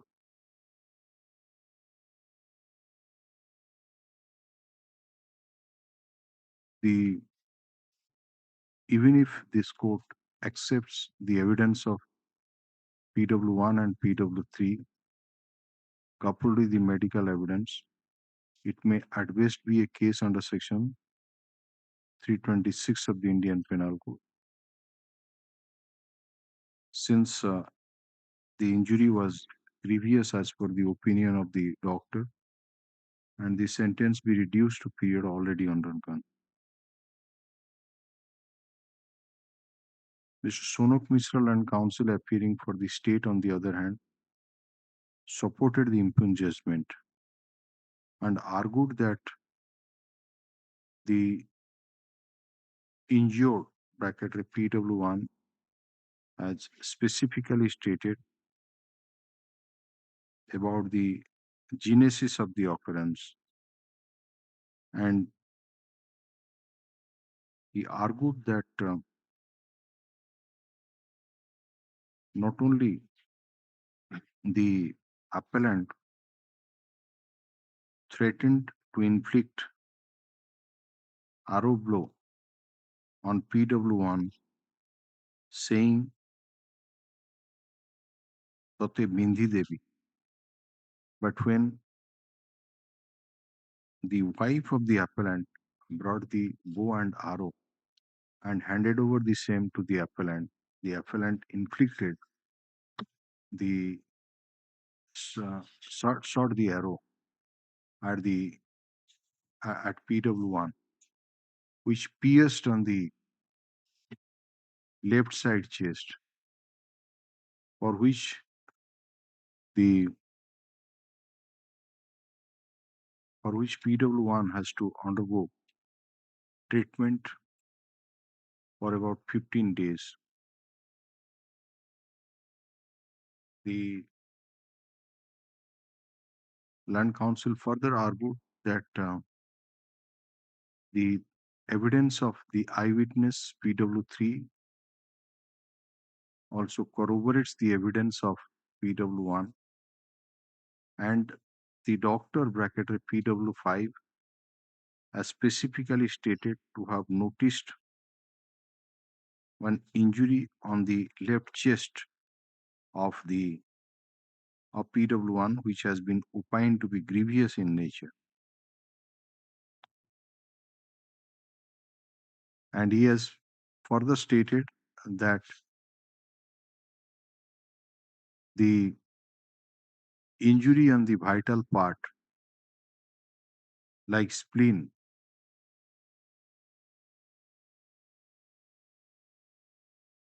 and death is possible without surgical intervention. That in case injury on the vital part of the body like spleen, death is possible with Swanson. It is argued that the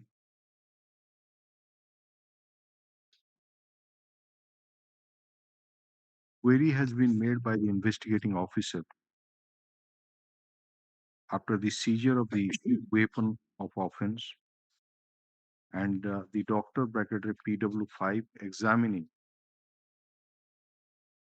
the weapon has opined that the injury inflicted on the person of PW1 would be possible with the seized weapon.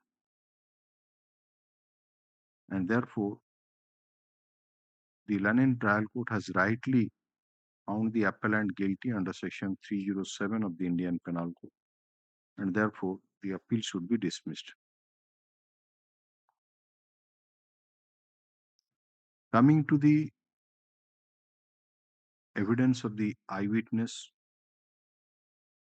to the NGO,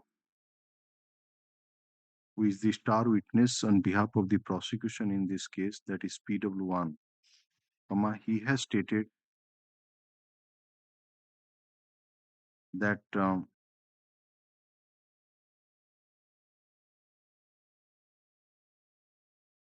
the wife of the appellant was taking liquor and was on inebriated condition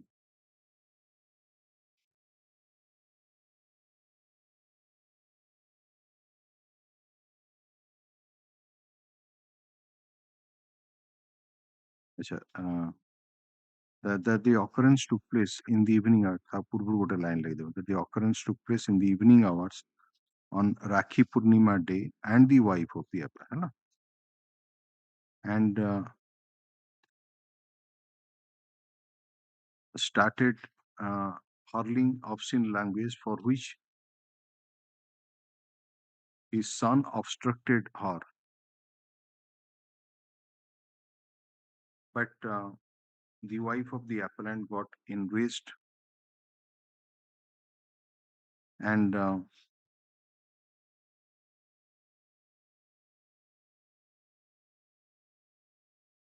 the appellant, who is the younger brother of PW1, threatened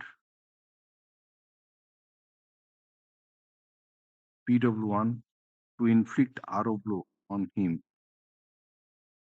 And at this, the wife of the appellant brought bow and arrow and gave it to the appellant, and the appellant inflicted arrow blow which pierced or inflicted a very short and narrow, which pierced on the body of PW1 below the chest on the left side, and he sustained bleeding injury. He further stated that he was treated for 15 days to heal the wound.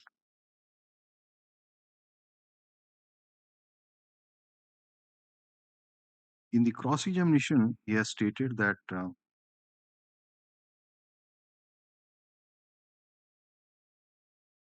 they were in a habit of consuming liquor on festive occasion, and it was a dark night.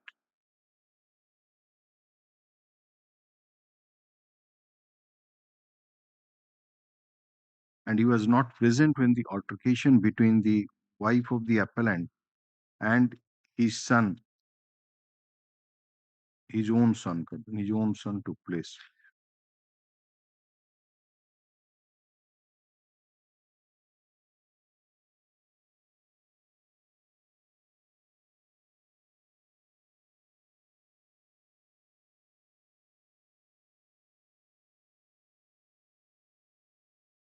He further stated that the informant bracketed PW3 was present at the spot when the occurrence took place, as he was invited to attend Brahma Purnima festival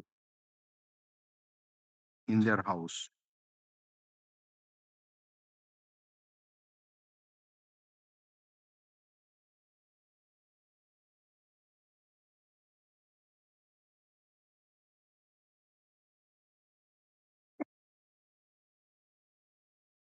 Nothing has been brought out in the cross-examination to disbelieve the evidence of the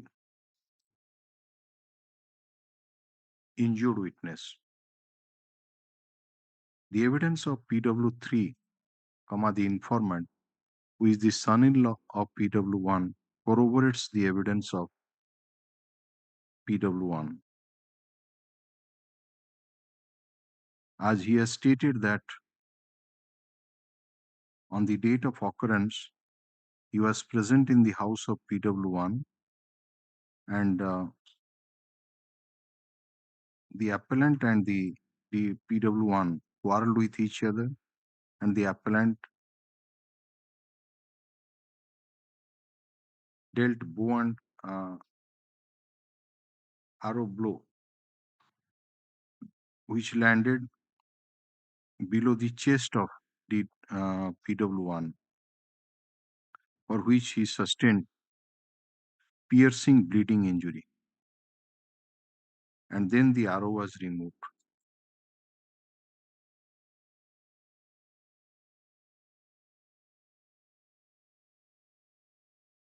In the cross-examination, he has stated that the FIR was scribed by the police officer, but he could not name such police officer. He further stated that his caste people used to consume liquor in festive occasion,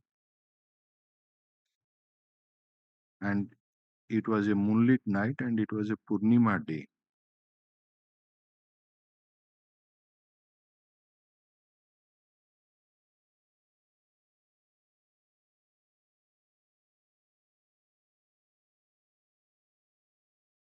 He further stated that at the time of occurrence, he was with his father-in-law, bracketed PWR.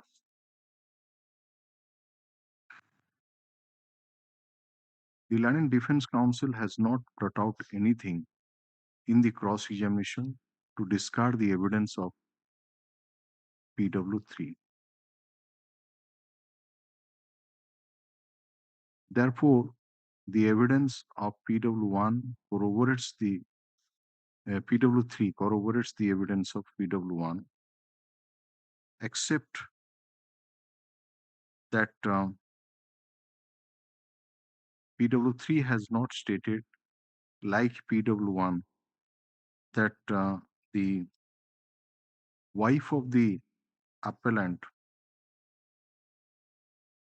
brought bow and arrow and handed over the same to the appellant, and PW3 has also not stated, like PW1, it has not also not stated uh, that the appellant uttered words like Totte Bindhi Devi, as has been stated by PW1. The doctor, bracketed PW5, examined PW1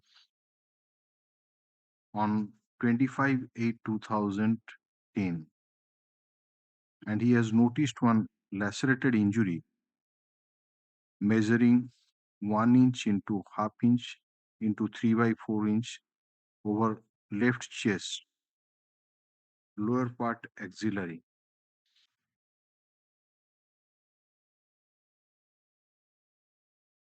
And he referred the case to surgery specialist of DHS Keunjhar for final opinion. And the opinion of the surgery specialist is received, which depicts that the injury was grievous. The injury report has been proved as Exhibit 3, and the query report has also been proved as Exhibit 4.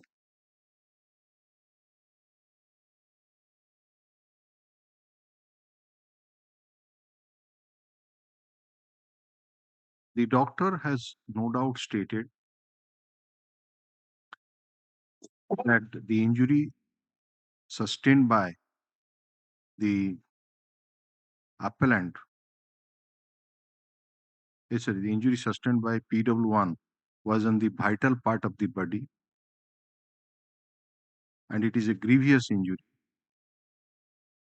And further stated that injury to the vital organ like spleen can cause death without surgical intervention.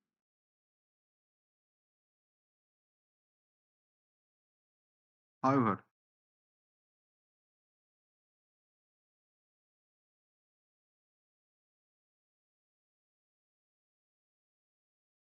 the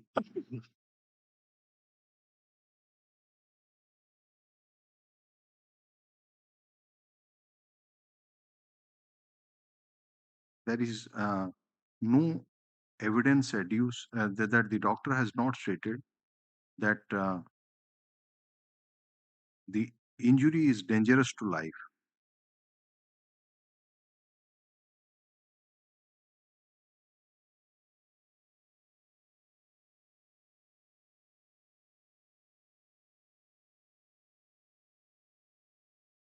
In the case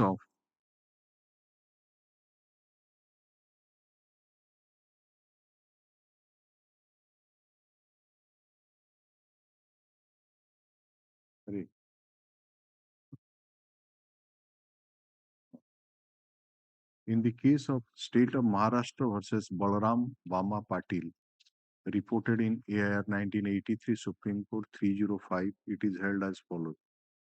এটা এই যে ডিসিশনটা আছে তার দিয়ে quote করে দেবো। Damiga Tadingi versus state of Orissa, है ना? हमारी डिवीजन बेंच मोदी इटली प्रोनाउंस करती है PAMIGA Tadingi versus state of Orissa. एडा डेट ऑफ जजमेंट होची 8/1/2015, है ना? विभिन्न ईयर रिपोर्ट है जीरा दे तापरे तातो को लिखि दबो से टिसनडा कोट कर दो। In the case of Rekha Mandal versus state of Bihar, reported in Swanso, সেই তাদের মধ্যে টিপি দেবো সেটা যেটা, হলো?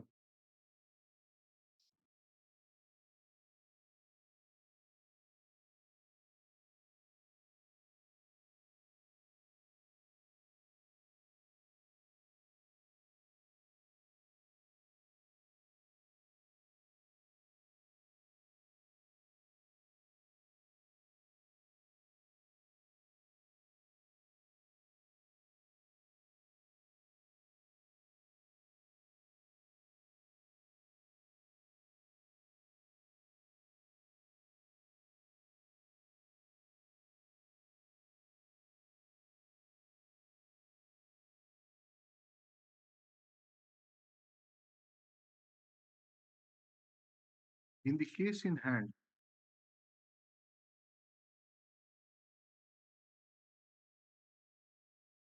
there is no material on record that there was any pre-arranged plan to commit the crime. The occurrence took place all on a sudden when a quarrel ensued while taking liquor by both the parties, by the appellants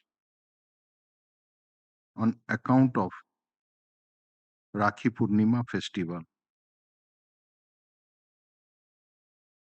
The appellant and the and PW1 are brothers,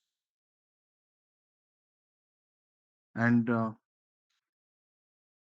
though PW1 has stated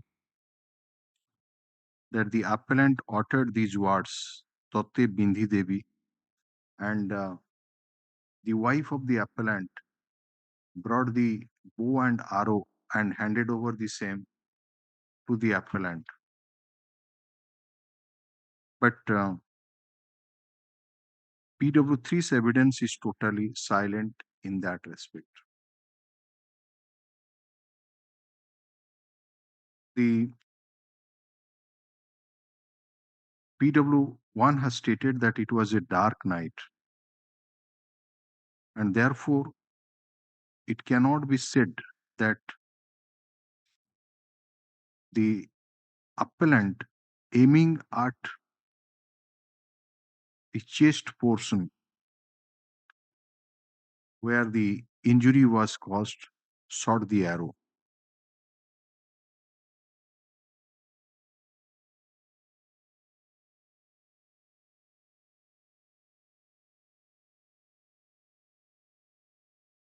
Though the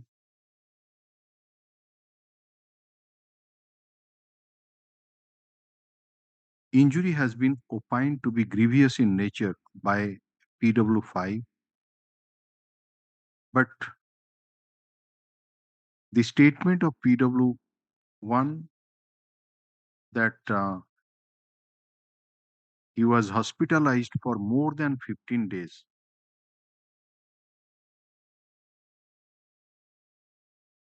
is not getting corroboration from any medical evidence.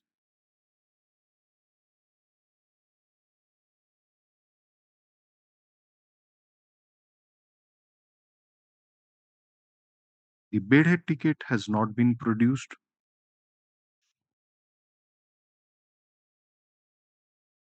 and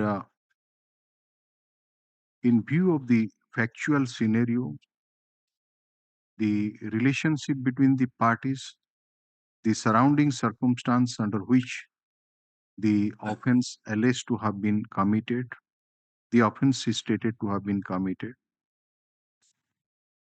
the manner in which the injury was caused, the time of occurrence, and absence of any medical evidence that the injury caused was dangerous to life, and absence of any medical evidence that the injured PW1 was hospitalized for more than 2 weeks. I'm of the view that the offense should not come within the purview of Section 307 of the Indian Penal Code. And accordingly, the conviction of the appellant is altered from Section 307 of the Indian Penal Code to Section 326 of the Indian Penal Code. The appellant has remained in custody for about 3 years,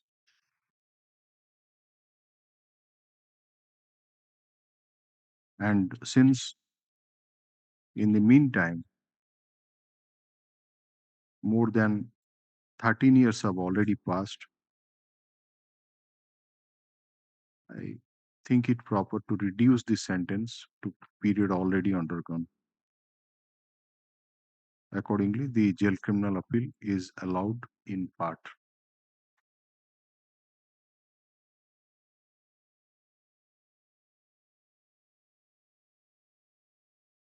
That's all for today.